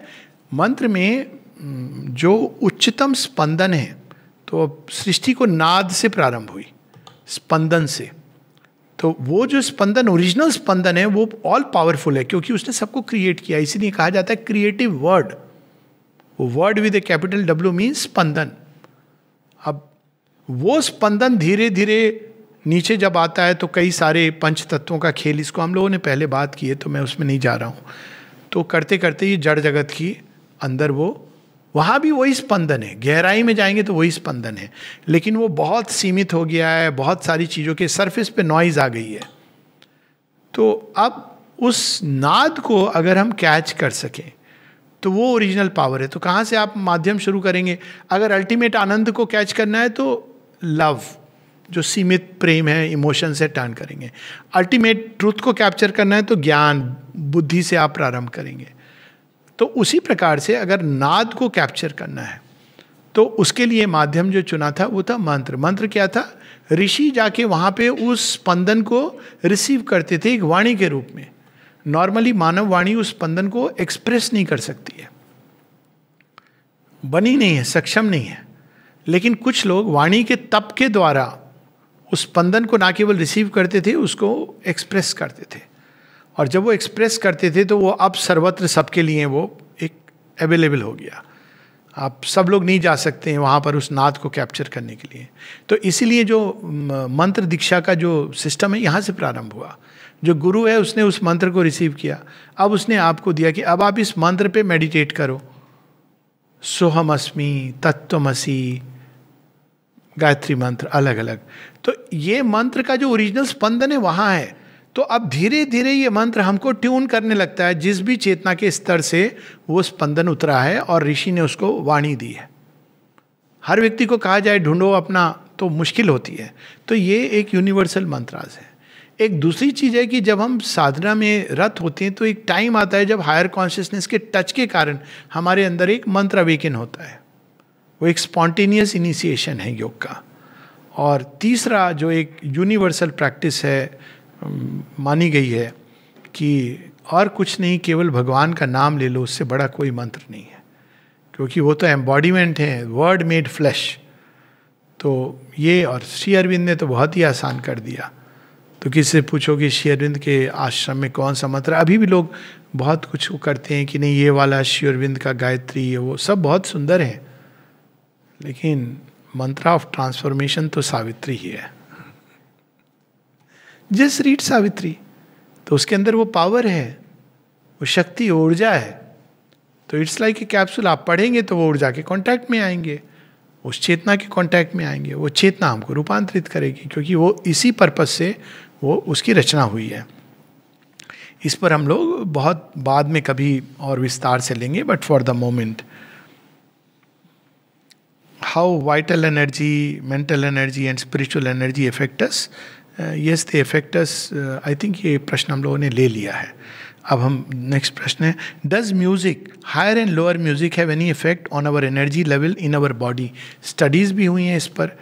खुद मैं इन्वॉल्व था as a guide to one of the students, जिसने ये स्टडी की थी कि म्यूज़िक के साथ, मंत्र के साथ प्लांट पे क्या असर पड़ता है ग्रोथ पर। और इस पर जापानीज उसमें भी स्टडी हुई है। तो वाटर के जो मॉलिक्यूल्स हैं उस पर भी फ़र्क पड़ता है, जो क्रिस्टल्स फॉर्म होते हैं उनके रूप बदल जाता है, और ये सब अवेलेबल है नेट पर, तो मैं उसके विस्तार में नहीं जा रहा हूँ, लेकिन निश्चित रूप से इफेक्ट होता है। इसीलिए कौन सा संगीत हम सुनेंगे ये हमें पता होना चाहिए। लेकिन संगीत तो आप कंट्रोल कर सकते हैं, लेकिन जो साथ में है उसकी वाणी कैसे कंट्रोल करेंगे? इसीलिए थोड़ा अलग रहने का चेष्टा करिए। आप सबसे मिलिए, लेकिन सोने के समय आपका अपना रूम होना चाहिए जिसमें आप चाहें, क्योंकि वो सबकॉन्शियस लेवल पे जो मिक्सचर होता है, और कॉन्स्टेंटली अगर आप रह रहे हैं किसी के साथ जिसकी वाणी बहुत असंयमी है, क्रोध के स्पंदन जिससे निकल रहे हैं, ये फैक्ट है, इसको हम कवर अप नहीं कर सकते कि नहीं we are human beings, we should. The fact is कि कुछ लोगों की वाणी ऐसी होती है जो बहुत हार्मफुल होती है वो। तो इसी से ये लोअर म्यूजिक की बात बाद में, वाणी का असर पहले देख ले। और कुछ लोग हैं जो गुड मॉर्निंग सुन के लगता है अरे वाह कैसी है, यमराज भी खड़े हो तो कहते हैं रुक जा जरा, क्या आनंद आ गया, गुड मॉर्निंग। और कुछ लोग होते हैं जो बिल्कुल रिवर्स होता है, आपकी बहुत भगवान आ रहे हैं सामने और वो आप श्योर हैं भगवान है, कहीं ऐसा तो नहीं ये हो वो हो, तो आप थोड़ी देर बाद डाउट से। सो वाणी का प्रभाव, वाणी को भी संगीत में बनाइए। Try to sing as you speak. एक फिल्म आई थी इस पर, बहुत पुरानी, तो कोई प्रमोशन नहीं कर रहा हूँ, झंकार बीट्स। और ऐसी पहले भी एक फिल्म थी जहाँ पे गीत के रूप में, और ये फैक्ट है कि आप देखिए, ट्राई करिए लड़ाई करने की गीत के रूप में, पॉसिबल नहीं है। और इस यही चीज़ दिखाते हैं ना, आपने देखा होगा जो नृत्य में जब दिखाते हैं, नृत्य में दिखाते हैं कि दुर्गा जी और महिषासुर वध कर रही हैं, डांस कर रही हैं, लगता नहीं कि ये वास्तव में लड़ाई कर रहे हैं। सब है, मूड है, भाव है, सब है, लेकिन at the end of the day it's a play. तो रिदमिक जीवन, तो रिद्म को पकड़ता है मंत्र। ये रिद्म केवल वाणी नहीं, केवल हमारे इनर ईयर नहीं, मंत्र को बाहर की ईयर से आप नहीं सुन सकते हैं। इसीलिए म्यूजिक, पोइट्री, इनके लिए एक इनर ईयर डेवलप होता है। कई लोग कहते हैं कैसे हम इसको पकड़ें, इस तरह पकड़ें कि आप पोइट्री पढ़िए, आपका इनर ईयर डेवलप्ड होगा। सिंपल तरीका। ये बहुत पहले जब मैं छोटा था मुझे किसी ने बताया था कि बेटा तुमको पोइट्री में बड़ा अच्छा लगता है। मैंने कहा हाँ अंकिल, बहुत मज़ा आता है मुझे लिखना पढ़ना। कहते हैं फिर कैसे लिखते हो, किस भाषा में? मैंने कहा हिंदी इंग्लिश दोनों में, पर प्राइमरली हिंदी में। तो उन्होंने मुझे ये चीज़ कही थी कि तुम खूब सारी पोइट्री पढ़ो तो तुम्हारे अंदर वो अपने आप डेवलप हो जाएगा, वो साउंड सेंस। तो इट्स सो ट्रू। आप पढ़िए श्री अरविंद की पोएम्स, आप देखें कि वो सेंस डेवलप हो जाए। इट्स ए इनर ईयर, बाहर की ईयर से नहीं। बाहर की ईयर से तो ऐसे I face earth happenings, all happenings with an equal soul. पर जब आप पढ़ेंगे तो अपने आप अंदर से वो हियरिंग आएगी, I face all happenings with an equal soul, in all are heard thy steps. अब वो कोई बाहर से पढ़ने की समझने की चीज़ नहीं है ये, लेकिन आपके अंदर में जागृति आएगी। तो वो रिदम्स हैं, रिदम्स को अगर हम कैप्चर करें तो, और उसी वही म्यूजिक भी है, म्यूजिक से अधिक वाणी का प्रभाव होता है इंसिडेंटली, क्योंकि संगीत में स्पंदन है लेकिन शब्द, ध्वनि है, शब्द मिसिंग है, और जो सब्सटेंस है वो मिसिंग है। लेकिन वाणी में दोनों है। लेकिन जितना दुरुपयोग मनुष्य की वाणी का होता है, इतना सुंदर वाद्य यंत्र दिया हुआ है, बना हुआ, literally it's so much misused. Does meditation develop our internal energy? Yes of course, क्योंकि मेडिटेशन में हम क्या करते हैं, हमारा ध्यान, हमारी चेतना स्कैटर्ड है, उसको एकत्रित करते हैं और एक दिशा में हम लगाते हैं। एकत्र करने मात्र से जो हमारी चेतना इधर उधर सब अंदर में आके डेवलप होती है। इसका एक एग्जाम्पल ऐसे दे लें कि आपने इधर उधर बहुत सारे पैसे दिए हुए हैं, लेकिन अगर आप सबको एकत्र करेंगे, पहले आपका स्टोर बढ़ा, अब आप उसको एक सही जगह पे लगा रहे हैं। छोटे छोटे खुदरे आप छोटी छोटी जगह पर लगा सकते हैं, सोचते पॉन ब्रोकर्स, छोटे आप रिटेलर्स, आपने इसको दिया, सूद पर दिया। लेकिन जब आपके पास ह्यूज अमाउंट होता है तो you can do a startup, और उस स्टार्टअप में आप कहीं अधिक पोटेंशियल है आपको बढ़ाने का। तो उसी तरह की चीज़ है कि चेतना हमारी फंसी हुई है बहुत जगहों पर, मेडिटेशन के द्वारा हम उसको एकाग्र करते हैं। एकाग्र कर कर उसी चेतना को जो सीमित है क्वालिटी में और क्वांटिटी में, उनके साथ जोड़ते हैं जो अनंत हैं और जो साक्षात ब्रह्म स्वरूप, जिनके अंदर अल्टीमेट क्वालिटीज़ का जो स्वरूप है वो है, भगवान है। तो मेडिटेशन से ये सब डेवलप होता है। हर किसी को मेडिटेशन करना चाहिए, इससे वेरी निश्चित रूप से समय निकाल कर। नहीं होता कोई बात नहीं, बैठिए, आज नहीं तो कल होगा, नहीं प्रयास करेंगे तो कभी नहीं होगा, ये निश्चित है। So one must try. What are hidden powers of energy? Hidden powers are there, बहुत सारी हैं, पर पहले जो हैं उनको यूज़ करें, और वही रोड भी है। विल को डेवलप करिए।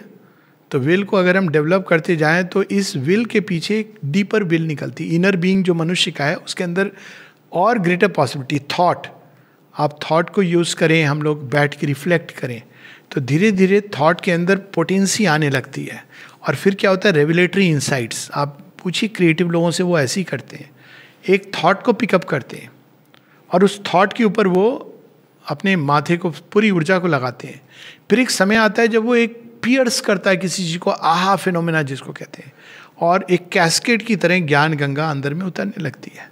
तो किसी भी चीज़ को अगर हम कंसंट्रेट करते हैं, फोकस करते हैं, तो वो एक टाइम के बाद वो हिट करता है और नई संभावनाएं प्रकट होती हैं। तो वही हिडन पावर्स है माइंड के अंदर। These a capacity to know, दूर क्या हो रहा है वो मन जान सकता है।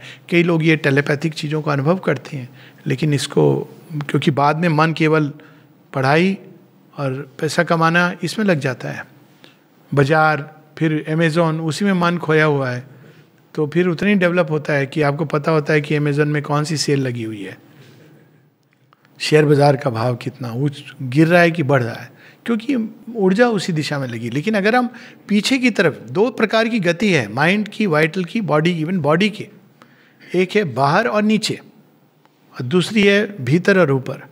तो किसी भी एनर्जी को, किसी भी शक्ति को हम भीतर और ऊपर की ओर ले जाएंगे तो विस्तार होगा और नई संभावनाएं अंदर, इवन हीलिंग की संभावना है। बॉडी कैसे अपने आप को हील करता है ना, लेकिन हम लोग नहीं कर पाते कॉन्शियसली, क्योंकि हमको प्रोसेस नहीं पता है। लेकिन यदि कोई बीमार है और अपने शरीर की ऊर्जा को वो अंदर खींच करके, इंस्टेड ऑफ बाहर, हम कैसे छोड़ते हैं, बाहर इस तरह से, डॉक्टर आया, उसने क्या कहा, क्या लिखा है उसके ऊपर, सिस्टर आप बताओ, ये बाहर की ओर जा रही है। और भीतर की ओर जाने का अर्थ है कि उसको हम भीतर ले जाके भगवान के साथ जोड़ते हैं। तो आप देखेंगे कि healing process will be facilitated. वो ऊर्जा अंदर में संभावना है, इवन हाथों के अंदर है। इस ऊर्जा को हम डेवलप नहीं करते हैं। बहुत हाई वोल्टेज इलेक्ट्रिसिटी, इससे बहुत कुछ किया जा सकता है। मुझे नहीं पता बल्ब जलाया जा सकता है कि नहीं, मे बी, हु नोस। अगर आप इस एनर्जी को कैप्चर करें, एवरीथिंग इज पॉसिबल। प्रोसेस आनी चाहिए। How can we heal our diseases by I internal energy, इसी की बात हुई। क्वाइट्यूड सबसे बड़ी बात है। No fear, no vibration of anxiety, fear, क्या होगा क्या होगा, तो हम रेस्टलेस हो जाते हैं। हम क्या होगा, फिर साथ में माँ हमको क्योर कर दो, माँ हमको क्योर कर दो। ये कई बार मैं देखता हूँ, इवन कोई बीमार पड़ गया, मैं आश्रम कंटेक्स्ट में या उसकी बात कर रहा हूँ, लेट अस प्रे, और इतनी एंग्जाइटी वो थ्रो कर रहे हैं। जस्ट ए क्वाइट्यूड, आप क्वाइट्यूड में भी प्रे। कई बार वो लोग व्हाट्सएप ग्रुप बना देते हैं कि फला फला बीमार पड़े, अब व्हाट्सएप ग्रुप पे लोग मैसेज डाल रहे हैं प्रेइंग फॉर रिकवरी। अरे आप प्रे कर रहे हो, करिए, आइए, आपके और परमात्मा के बीच की बात है ना। आपको व्हाट्सएप ग्रुप पे ये कि I am praying for, do it quietly. So quietude, no fear. Fear is a sign of lack of trust. Complete faith and confidence in the grace. To an extent कि अगर जीना है जिएंगे, मरना है तो भी कोई बात नहीं, मरना तो होता नहीं है। हम भगवान के यहाँ पे ऑफिस है, ये भगवान का गार्डन है, वहाँ उनकी गोद है, उनका घर है, प्रॉब्लम क्या है इसमें? तो ये भाव से जीना चाहिए कि जिस दिन हम लोग को तो यमराज लेने आएंगे नहीं, आएंगे तो आप मना कर सकते हैं, आपको अधिकार है, प्लीज़ हम आपको नहीं पहचानते। जो भी आएगा उसको माँ ने कहा है, हाँ चलो नो प्रॉब्लम, नहीं तो कोई बात नहीं, कोई। तो इस भाव से जब सरल हो कि हम जीवन जीते हैं तो हीलिंग मच बेटर होती है। आप पशु को देखिए, माइंड कॉम्प्लिकेट नहीं करता उनका, उनको कोई ये बताने वाला नहीं होता है कि तेरे को कैंसर हो गया है। पशु पूछता भी नहीं है हो गया तो किस स्टेज का हुआ है। और उसमें भी आप बोलो स्टेज 4, अच्छा 4A कि 4B, 4-1A कि 4-1B, ये कॉम्प्लिकेशन माइंड लाता है। सरल सहज खुले हुए भगवान के प्रति शांति, क्वाइट्यूड। उस समय बहुत लोग आपके पास आ रहे हैं, don't do that, put a board outside, no visitors please. हर कोई आएगा, पहला प्रश्न करेगा क्या हो गया। अब आप पूरा रिकॉल करेंगे कितना बार, तो मेरी सजेशन है टेप रिकॉर्ड कर लीजिए और दबा दीजिए, बार बार सबको बताएंगे। और कुछ लोगों को बड़ा मजा आता है, बड़े मतलब इलेबोरेट, हर व्यक्ति के साथ उनकी स्टोरी चेंज होती है थोड़ी थोड़ी कुछ मसाला, मतलब अगर वो देखते हैं कि वो स्टोरी थोड़ी ब्लैंड सी है तो उसमें एक कुछ ऐड हो जाता है। ड्रामेटाइजेशन, वाइटल बड़ा ड्रामेटाइज करता है, बीमार होने से उसको बड़ा मजा आता है, मैं बीमार हो गया, अरे हमारे, अब वो कहानी बताएंगे कि हड्डी टूट गई, क्या हुआ भाई, ये फ्रैक्चर है उसको, लेकिन वो कहानी कहाँ से शुरू करेंगे? वो कहानी शुरू करें, मैं घर में मेरे गेस्ट आए थे। अब अच्छा गेस्ट आए थे हो गया, नहीं नहीं आप सुनिए मेरी स्टोरी वहाँ से कनेक्टेड है। अब आप वेट कर रहे हो, कहाँ करने, 15 मिनट हो गया, फाइनली अच्छा हुआ क्या, नहीं हम बता रहे हैं ना आपको, मैं रियल चीज़ बता रहा हूँ। इतना ड्रामेटाइज करते हैं, लास्ट में आके बोलते वही है कि फिर मैं फिसल गया अब कहानी शुरू हो रही, तब तक डॉक्टर ने पूरा अपना धैर्य संयम सबकी परीक्षा हो गई है उसकी। तो डोंट ड्रामेटाइज। जब हम ड्रामेटाइज करते हैं ना बीमारी को, हम बहुत बढ़ चढ़ के, ओवर अटेंशन, लोगों की अटेंशन मिले, फूल ला रहे हैं लोग, बड़ा अच्छा लग रहा है, व्हाट्सएप पे मैसेजेस आ रहे हैं, बड़ा मजा आ रहा है, ये सब बीमारी को जितना कम अटेंशन दें उतनी जल्दी भागेगी। ठीक है, ज्यादा भूल गया शायद नहीं, हम सब बीमारी से गुजर चुके हैं, तो इट इज़ नॉट लाइक कि मैं कोई ऐसी चीज़ कह रहा हूँ जो खुद पे एक्सपेरिमेंट नहीं किया है। Are the students become motivated by the internal energy by the teacher? If yes, how the teacher can motivate? Absolutely. कोई स्टूडेंट अगर अच्छा नहीं कर रहा है तो ब्लेम टीचर का है, इसमें कोई दो राय नहीं है। टीचर इस तरह से पढ़ा रहा है कि स्टूडेंट को इंटरेस्ट नहीं आ रहा है। अब इसमें समस्या ये जरूर है कि अगर रेशो ऐसी है कि 30-35 बच्चे हैं और एक टीचर, तो उसकी हालत वही हो रही है पार्लियामेंट में जो स्पीकर की है, वही नहीं बोलता है, बाकी सब बोलते हैं। तो आप थोड़ा रेशो कम कीजिए, लेकिन फिर भी टीचर के अंदर यदि आत्मसंयम है, धैर्य है, शांति है, तो it will have an effect. तो टीचर को अपनी ऊर्जा अच्छी, सुंदर, स्वच्छ रखनी चाहिए, ये उसका काम है रोज का, केवल एक किताब पढ़ना काम नहीं है। तो उसका प्रभाव होता है। श्री अरविंद ने कहा है ना कि वर्ड इन्फ्लुएंस एग्जाम्पल, तो ये इन्फ्लुएंस वाला पार्ट है टीचर की कॉन्शियसनेस से, इवन हीलर के साथ है। डॉक्टर केवल दवाई से ठीक नहीं करता, उसकी चेतना के आप संपर्क में आते हैं। तो एक डॉक्टर के संपर्क में आते हैं, आपको लगता है वाह ठीक हो जाएंगे, दूसरे के आते हैं आपको साधारण जुकाम हुआ है, सीधा आपको लगता है कि कोरोना ही नहीं हुआ है, ना जाने क्या हो गया है। और ऐसे उदाहरण मैं जानता हूँ, बेचारा अच्छा भला आदमी 2 महीने पहले खांसी उसी हुई होगी, थोड़ा कोई एक स्वेलिंग आ गई, कुछ भी नहीं है वो, अब वो डॉक्टर ने अरे जल्दी जाओ कोरोना के तुम्हें को खांसी हुई थी, सीटी स्कैन कराओ, मतलब आपने उसको बस धक्का देने की देरी है, चढ़ा दिया है सूली पर। ऐसे नहीं होना चाहिए। हाँ, गो टू ए डॉक्टर जो थोड़ा स्माइल करता हो, जो, लेकिन लोगों को ये लगता है कि जो बहुत स्माइलिंग है, हंसी खुशी, वो कहता है आप सीरियसली नहीं ले रहे हैं, आपने हमारी बात को सीरियसली नहीं लिया। अच्छा ठीक है, सीरियस हो गए, आप बताइए। आप अगर सीरियस होने से ही आपको प्रभाव पड़ता है तो वैसे ही टीचर भी ऐसे ही, कुछ टीचर को लगता है कि अगर मैं रॉड लेके नहीं बैठूंगा बड़ी, आप बच्चे के अंदर किस चेतना को डाल रहे हैं। देखने वाली ये कि what kind of consciousness you are putting into the child, एक kind of barbaric consciousness, cruel consciousness. तो अगर बच्चा चुपचाप बैठेगा भी तो उसके अंदर में जो विकृतियां जा रही हैं, क्रोध जा रहा है, आवेश जा रहा है, अच्छी चीज नहीं है वो, भय जा रहा है। How to control a body mind emotion by the hidden power of energy. Master को निकालिए। मास्टर कौन है? चैत्य सत्ता है, हिडन पावर ऑफ एनर्जी नहीं। हिडन पावर ऑफ एनर्जी अगर निकाल दी तो और गड़बड़ हो सकता है, बंदर के हाथ में नारियल। तो हिडन पावर्स को नहीं निकालिए, पहले आप चैत्य को निकालिए। श्री अरविंद के सावित्री में क्या होता है, पहले the psychic being comes out, उसके बाद उसके प्रभाव में उच्च चेतना आके खोलती है सारे सेंटर्स को और हिडन पावर्स विकसित होती हैं। तो इट इज़ वेरी डेंजरस। वो कुंडलिनी में करते हैं हिडन पावर्स की अवेकनिंग, और it can completely upset the balance. As such even जब हायर कॉन्शियसनेस उतरती है, अगर व्यक्ति रेडी नहीं है, एकदम स्थिर धीर रूटेड नहीं है समता में, तो बह के कहीं टूट सकता है बुरी तरह। श्री अरविंद कहते हैं इसको बार बार, you have to accept in this yoga the possibility even of fall, failure and even death. Of course supramental manifestation के पहले की बात है ये, क्योंकि ये इट इज। लेकिन वो कहते हैं the only thing you can do for safety is bring out the psychic being. एक एजेंडा होना चाहिए कि मेरी अंदर में जो अंतरात्मा है वो बाहर निकले और डिवाइन प्रेजेंस के साथ अंदर में एक हो। Leave the rest, it will happen, वो अपने आप होगा। वो जब बाहर आएगा तो उसके साथ सारे उसके दोस्त भी आएंगे, ग्वाल बाल अपने आप आएंगे जहाँ कृष्ण निकलेंगे। पर आपने बिना कृष्ण को बुलाया अगर ग्वाल बाल को बुला लिया कि हम एक पार्टी रख रहे हैं, तो है तो ग्वाल बाल। देखा था जब उन्हीं लोगों ने जब बाद में कृष्ण को अलग कर दिया था तो दे डिस्ट्रॉयड यादव, यदुकुल ने अपना ही नाश कर दिया। तो be very careful, this energy can be very dangerous. So don't bring out hidden energy, just bring out the psychic being and rest will be done. Is human being also a source of energy as we are receivers and transmitters of energy. तो हम लोग सुंदर energy को भी project कर सकते हैं और हम लोग डार्क एनर्जी को भी प्रोजेक्ट कर सकते हैं। Humans have been wasting energy every moment in the same way. Does he waste his inner power? How? By misusing it.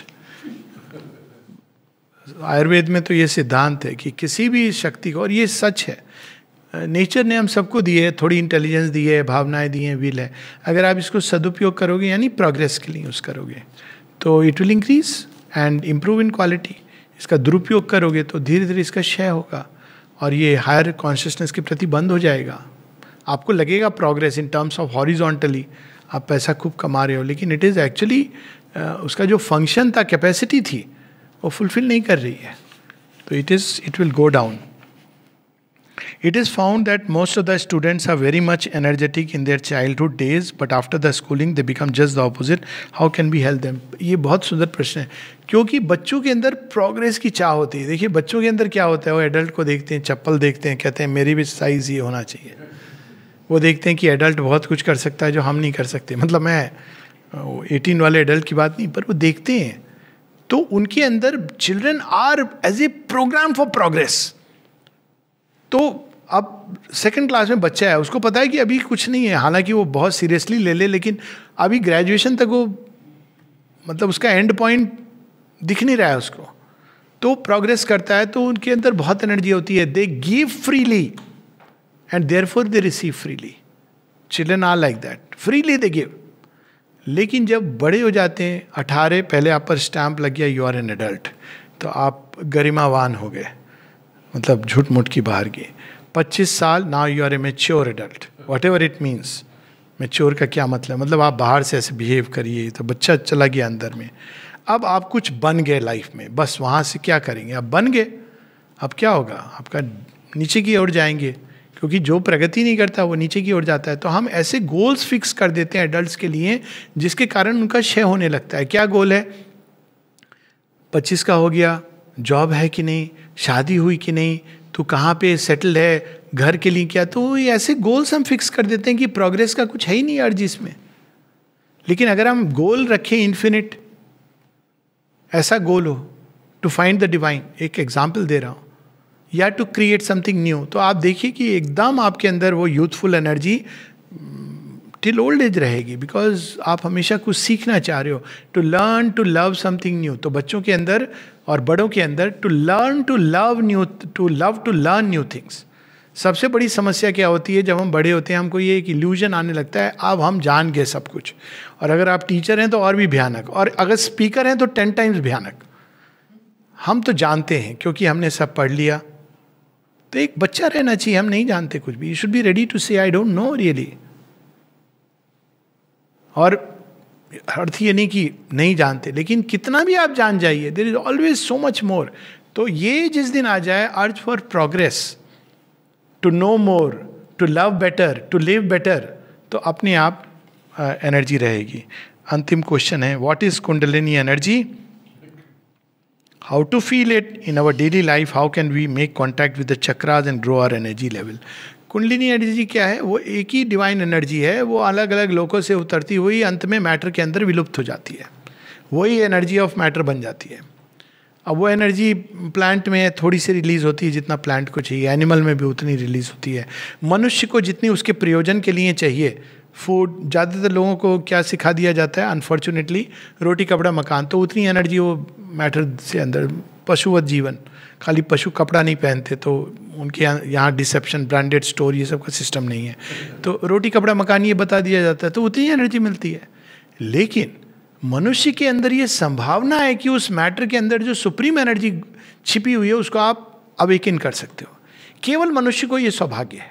कैसे अवेकन करनी है, ट्रेडिशनल कुंडलिनी योग में मैटर की जड़ कहाँ है, मूलाधार, बेस ऑफ स्पाइन, वहाँ पे वो पूरी तरह समाहित होगी। और आप देखिए कि जितने भी नर्व सेंटर्स हैं लास्ट में जाके स्पाइन, जहाँ से पाँव में जा रहे हैं, पाँव में भी सेंटर्स हैं। माता जी बताती हैं कि मूलाधार पे नहीं, नीचे भी आपके घुटनों में, एंकिल में, और उसके नीचे भी, वहाँ नीचे जाके एकदम विलुप्त होती है। लेकिन मूलाधार से प्रारंभ करते हैं लोग उठाना, क्योंकि वो ईजियर है। सबकॉन्शियस से उठाएंगे तो बिल्कुल पूरी तरह, और ऐसा कोई योग आज तक सुना नहीं है। तो मूलाधार से ईजियर है, मैटर में, मैटर के नीचे जहाँ गई है उठाना बहुत मुश्किल है। विल के द्वारा, फेथ के द्वारा और मंत्र की शक्ति, बीज मंत्र के द्वारा उठाते हैं। ये प्रोसेस ट्रेडिशनल कुंडलिनी योग में है। खतरनाक प्रोसेस है, क्योंकि पहले उठ के कहाँ जाएगी, लोअर वाइटल, तो आपकी लोअर एपेटाइट्स बढ़ जाएंगे, whatever they are, now everybody knows. फिर उठ के जाएगी तो एम्बिशन, कई आप देखिए, कई जो ये योगी, हट योगी, कितने एम्बिशियस और इगोइस्टिक हो जाते हैं, क्योंकि वो पहले इन सेंटर्स को उठा। रेयरली कोई होता है सिंसियर जो इसको लेके हार्ट चक्र उसके ऊपर ले जा सके। तो इसीलिए जो टिपिकल वेदांत है वो कुंडलिनी योग के द्वार से नहीं जाता है। वो कहता है नहीं, let's not get into it, mind में जितनी एनर्जी इन्वॉल्व है वहाँ से उठाओ, क्योंकि हमारा काम क्या है, हमारा काम है ultimately merging into the divine. वहाँ से क्यों उठा रहे हो। अब तंत्र में कहते हैं नहीं, I want to enjoy the way, तो एक तरह से it is a very bold and powerful synthesis. हमको नहीं, हमको मटेरियल वर्ल्ड को भी एक्सप्लोर करना है। तो तांत्रिक जो है, तंत्र में और हठ योग की कुछ प्रोसेसेस हैं जिसमें टिपिकल हठ योग में कुंडलिनी योग आता है, और वहाँ से उठाते हैं ब्रेथ के द्वारा, श्वास के द्वारा, वो बलपूर्वक वहाँ से उठाते हैं। लेकिन जो वेदांतिक योग है उसमें ये नहीं करा जाता है। वो कहते हैं don't try all this dangerous formula, you start with the heart, the will, the thought. तो वहाँ पर जो एनर्जी इन्वॉल्व है उसको निकाल देना काफ़ी, और वो एक बार निकल जाती है तो गाड़ी की तरह हो जाती है इंजन, तो फिर धीरे धीरे धीरे बाकी सबको एकदम नहीं भी उठाती है तो कम से कम सही जगह पर। ये होता है, जो वेदांतिक योग भी फॉलो करते हैं उनके भी लोअर चक्र एक्टिव हो सकते हैं, क्योंकि इंजन वो बन जाता है, फिर वो उसको उठाता है। लेकिन ज़्यादातर वेदांतिक योग में ये रहा है कि हम मर्ज कर जाएं डिवाइन के साथ, तो वो जाती है उस द्वार तक, जैसी वो मेंटल माइंड में जो इन्वॉल्व है एनर्जी उस द्वार तक पहुंच जाती है, फिर कहती है now I want to go there, merge, बाकी रहने दो। तो वो लोग ट्रांसफॉर्मेशन में नहीं बिलीव करते हैं। तो ऐसे योगी माइंड से एनर्जी को लेकर के डिवाइन कॉन्शियसनेस तक पहुंच जाते हैं, तो या तो इमीडिएटली मर्ज कर जाते हैं, नहीं मर्ज करते हैं तो फिर वो प्रकृति को छोड़ देते हैं जैसे चल रही हो। बिकॉज अगर उसको प्रकृति को नियंत्रित करना है तो उनको उसको नीचे लाना है, they don't want to come down. तो उनकी अवस्था वही सब बालवत जड़वत ये सब हो जाती है। तो श्री अरविंद के योग में क्या होता है, प्रारंभ माइंड से करते हैं, energy the consciousness involve in mind because it is safer. Thought will feelings को कंसंट्रेट करना है डिवाइन पर, लाइक द गीता। आप पहुंचिए द्वार तक, come in contact with the divine mother. तो अब क्या होगा कि यू कांट स्टे देयर कि नेचर जैसा है चलने दो। तो नाउ द डिवाइन मदर अपनी शक्ति के साथ, उनका प्रकाश, उनकी शांति, उनका आनंद, प्रेम सब उतर के चक्रों को खोलता है। कुंडलिनी में नीचे से ऊपर की ओर चक्र खुलते हैं, नीचे के चक्र खुल जाएंगे, ऊपर के चक्र बंदे हैं। आप सोचिए कितना भयानक हो सकता है प्रोसेस। आई नो पीपल, और ऐसे तांत्रिक हैं जो बिल्कुल पूरी तरह विक्षिप्त हो जाते हैं। इतनी भूख लगेगी आपको कि कोई आपको पता नहीं। Sexual appetite can increase beyond measure, so it is very dangerous process. इसीलिए traditional kundalini yoga is always to be done under the guidance of a living guru who has all the understanding. जो पंडित कवि गोपीनाथ थे जिन्होंने किताब लिखी है, उनको ये कुंडलिनी की स्पॉन्टेनियस जागरण हुआ था, तो ही कुंट हैंडल इट। किताब डिप्रेशन में चले जाते थे, कभी मेनिया जैसा हो रहा है, तो उन्होंने श्री अरविंद को पत्र लिखा। श्री अरविंद का पत्र है उनको कि वो समझाते हैं, फिर वो कहते हैं लेकिन ये स्पेशलाइज्ड प्रोसेस है, you have to go to a person, living guru जो इसी में डील करता है। He said you have to go to now that person, क्योंकि हमारे योग में ये प्रोसेस नहीं है।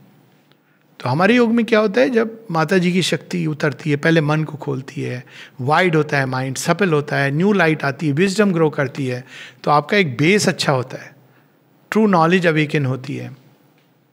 उसके बाद वो कभी स्पीच को खोल सकती है, नहीं तो फिर स्पीच हार्ट को खोलती है। तो आपके अंदर भक्ति, डिवोशन, फेथ, एक सुंदर मधुर प्रेम, विशाल हृदय का क्षेत्र, ये सब चीज़ें डेवलप होती हैं। उसके बाद वो और नीचे आती है, इस एरिया में स्वाधिष्ठान, इस मणिपुरी, इन चक्रों को खोलती है। तो जब स्वाधिष्ठान खुलता है तो जितना एम्बिशन होता है वो भगवान की सेवा में, I want to work for the divine, I want to work for the divine, तो वो भी उसका कल्याण हो गया। फिर वो जाती है मणिपुरी चक्र, वहाँ लोअर वाइटल सारी चीज़ें, लेकिन तब तक आपकी आर्मी ऑफ लाइट तैयार है। ज्ञान tells you, regulates it. A deeper love enters and begins to change the movements of lust into their true equivalents. और उसके बाद फिर वो जड़ तत्व में आती है, तब जड़ तत्व के अंदर वो कैसे झेलेगा, कितना झेलेगा, उसकी रेजिस्टेंसेज और पॉसिबिलिटीज उसके अनुसार उसके अंदर चेंज आता है। So this is the process beautifully described in Shri Aurobindo's poem the golden light, जिसके साथ हम लोग बंद करेंगे। Reverse kundalini in reverse. Thy golden light came down into my brain. The grey cells of my mind sun-touched became a bright reply to wisdom's occult plane, a calm illumination and a flame. Thy golden light came down into my throat, and all my speech is now a song divine, a pain song of thee, my single note. My words are drunk with the immortals' wine. Thy golden light came down into my heart, smiting my life with thy eternity. Now has it grown a temple where only thou art, and all its passions point towards only thee. Thy golden light came down into my feet. My earth is now thy playfield, and thy seat. धन्यवाद।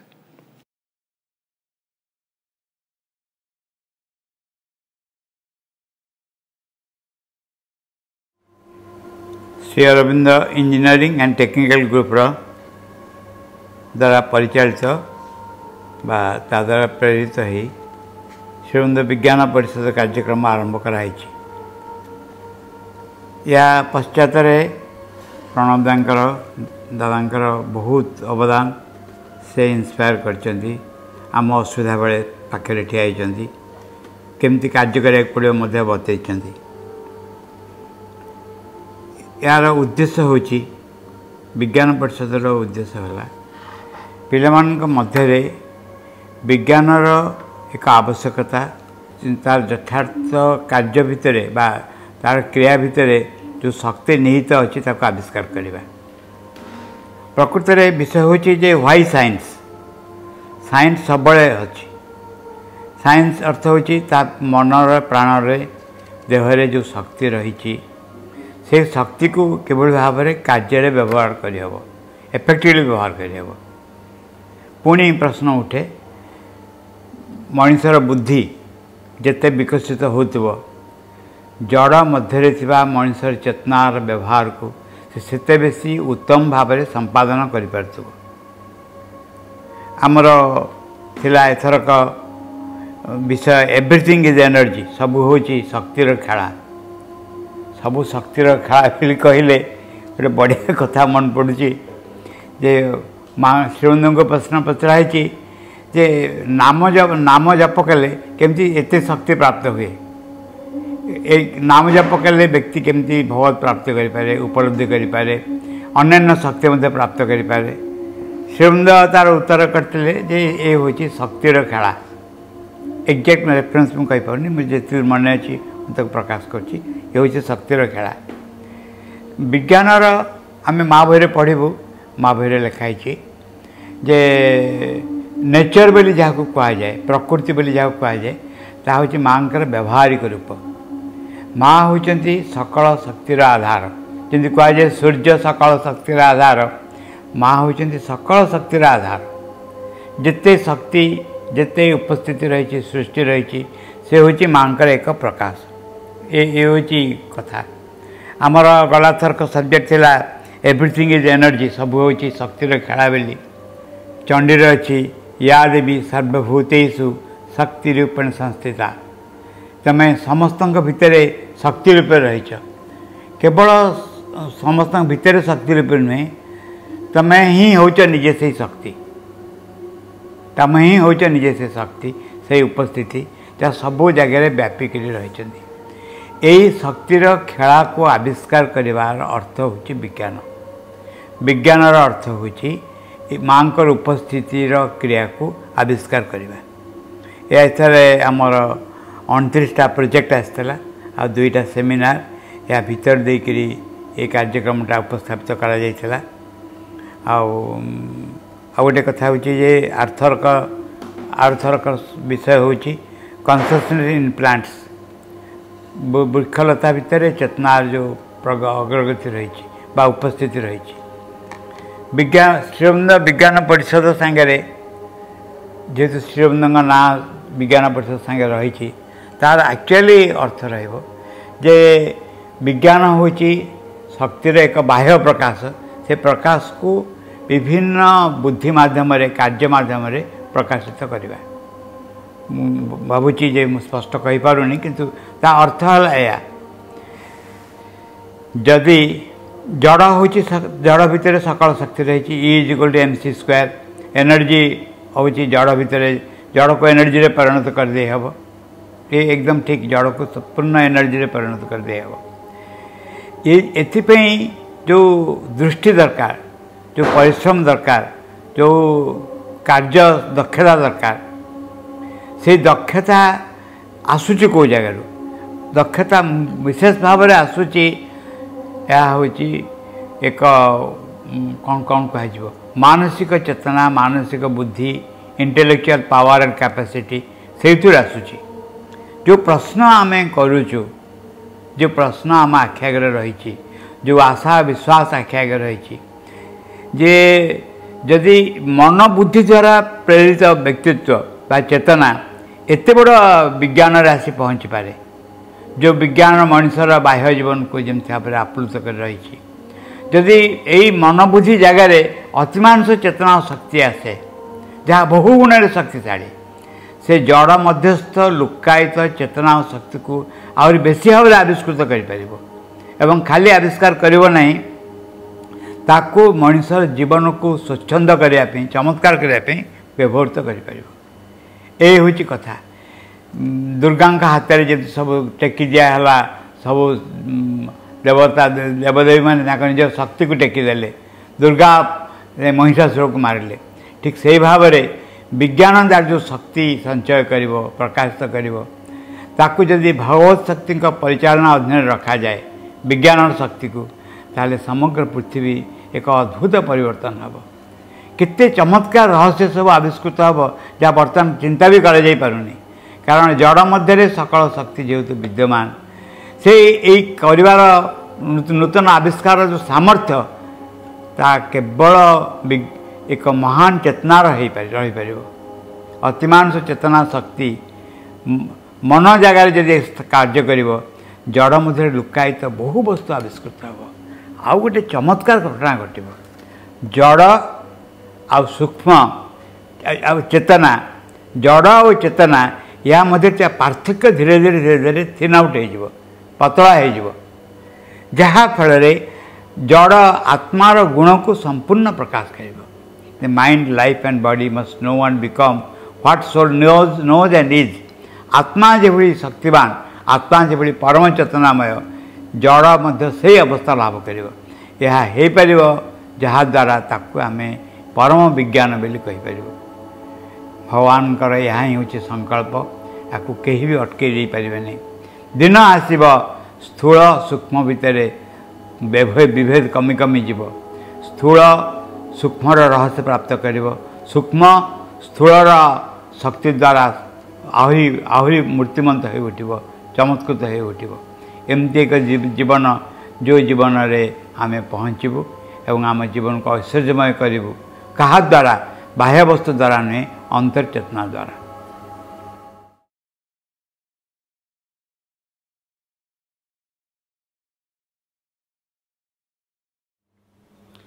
ओम सृष्टि स्थिति विनाशानं शक्तिभूते सनातनी गुणाश्रय गुणामये मामीरा नमस्तुते मामीरा नमस्तुते मामीरा नमस्तुते।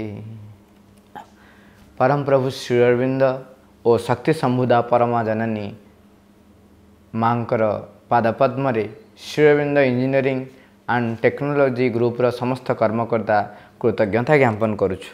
आपण माने समस्ते वैज्ञानिक माने आपणकर प्रकल्प संख्या जहाँ मो पाखरे पहुँची थिला ताहा थिला 31टी सेथिरु प्रोजेक्ट बा प्रकल्प थिला 29 एवं सेमिनार थिला 2टी एवं आपण माने अंशग्रहण करथिले 48 जन वैज्ञानिक आपण मानकर ए अक्लांत परिश्रम पई आमे कृतज्ञ। आपण को उत्साह और प्रेरणा जोगई थिबा से अपभाई मानक पाखरे मध्य आमे कृतज्ञ एवं आपण को प्रस्तुत करिथिबा से दिग्दर्शक अपाभाई पाखरे आमे कृतज्ञ। पूजनीय श्री आलोक पांडे जी आमे तांको जेतेबेले एही कार्यक्रम रे योगदान करिबा पई अनुमति मागिलु से सहर्ष स्वीकृति प्रदान कले एवं समस्त प्रश्न को संपूर्ण न्याय प्रदान करी माँ और श्री अरविंदर दर्शन को आधार करी से विस्तृत भाव रे एवं बोधगम्य भाषा रे आम मान पाखरे से उत्तर रखिंट एवं सेथिपाई तांको पाखरे आमे कृतज्ञ एवं से आमर चिरनमस्या। सामान्य नितापांकर आंतरिक आमंत्रण ओ पूजनीय भाईंकर स्वल्प किंतु सुंदर व्याख्या एवरीथिंग इज एनर्जी यही विषय वस्तु उपरे तांको पाखरे आमे कृतज्ञ एवं आपण माने जो उपक्रमणिका प्रत्येक प्रोजेक्ट पूर्व शुणुले ताहा प्रदान करथिले आमर श्री अरविंद विज्ञान परिषद मातृभवन सदस्य श्रीमान सत्यजित आचार्य तांकर से विज्ञान संभूत किंतु साहित्यिक व्याख्या सतरे अनन्य तांकर एही परिचालना पाई आमे तांको पाखरे कृतज्ञ एवं आपण माने समस्ते जो माने दीर्घ समय पाखापाखि 5.5 घंटा रु 6 घंटा आपण माने प्रकल्प को देखिले एवं प्रश्नोत्तर कार्यक्रम मध्य शुणिले पूज्य निराकार भाईंकर प्रेरणारू प्रत्येक वर्ष श्री अरविंद विज्ञान परिषद ଶ୍ରୀଅରବିନ୍ଦ ଇଞ୍ଜିନିୟରିଂ ଆଣ୍ଡ ଟେକ୍ନୋଲୋଜିର ବାହୁ ଛାୟା ତଳେ ରହି ମାଙ୍କର କୃପା ଭିକ୍ଷା କରି ପ୍ରତ୍ୟେକ ବର୍ଷ ନୂତନ ନୂତନ ଥିମ୍ ଧରି ଆମ ପାଖରେ ପହଞ୍ଚେ ଏବଂ ଆପଣମାନେ ଆମେମାନେ ସମସ୍ତେ ସେଥିରେ ଲାଗିପଡ଼ୁ। ଏଇ ବର୍ଷ ଥିଲା ଏଭ୍ରିଥିଙ୍ଗ ଇଜ୍ ଏନର୍ଜି ଏବଂ ଆସନ୍ତା ବର୍ଷ ଯେଉଁ ଥିମ୍ ରହିଛି କନସିୟସନେସ୍ ଇନ୍ ପ୍ଲାଣ୍ଟ ଏବଂ ତା ବିଷୟରେ ସଂକ୍ଷିପ୍ତ ବିବରଣୀ ଆପଣମାନଙ୍କ ପାଖରେ ପ୍ରଦାନ କରିଛନ୍ତି ଆମର ଯଶସ୍ୱିନୀ ଅପା। ତାଙ୍କ ପାଖରେ ଆମେ କୃତଜ୍ଞ ଏବଂ ମୁଁ କହିବି ଆମର ସବୁ କାର୍ଯ୍ୟଧାରାର ସବୁ କାର୍ଯ୍ୟକ୍ରମର ଓଡ଼ିଶାର ମାତୃକାର୍ଯ୍ୟର ଯେ ପ୍ରଚ୍ଛଦ ପଟରେ ରହି ଆମକୁ ଗାଇଡ଼ କରି ଚାଲିଛନ୍ତି ସେ ହେଉଛନ୍ତି ଆମର ପୂଜ୍ୟ ମାମୁଁ ଶ୍ରୀ ଗଦାଧର ମିଶ୍ର। ତାଙ୍କର କେତେ ସୁନ୍ଦର ଭାବରେ ସ୍ୱଳ୍ପ ସମୟରେ ସେ ଆମ ପାଖରେ ମାଙ୍କର ସେ କେତେ ଗୁଡ଼ିଏ କଥାପଦ ଆମ ପାଖରେ ରଖିଲେ। ତେଣୁ ତାଙ୍କ ପାଖରେ ଆମେ କୃତଜ୍ଞ। ସମସ୍ତ କାର୍ଯ୍ୟକ୍ରମର ସେ ହିଁ ହେଉଛନ୍ତି ଉତ୍ସ, ସେ ହିଁ ହେଉଛନ୍ତି କର୍ମୀ, ସେ ହିଁ ହେଉଛନ୍ତି ସୃଷ୍ଟିକର୍ତ୍ରୀ। ତେଣୁ ସେଇ ପରମା ଜନନୀ, ଦିବ୍ୟ ଜନନୀ, କରୁଣାମୟୀ, ସତ୍ୟମୟୀ, ଚୈତନ୍ୟମୟୀ, ଆନନ୍ଦମୟୀ ମାଙ୍କ ପାଦ କମଳ ବନ୍ଦନା କରି ରହୁଛି। ବନ୍ଦେ ମାତରମ୍।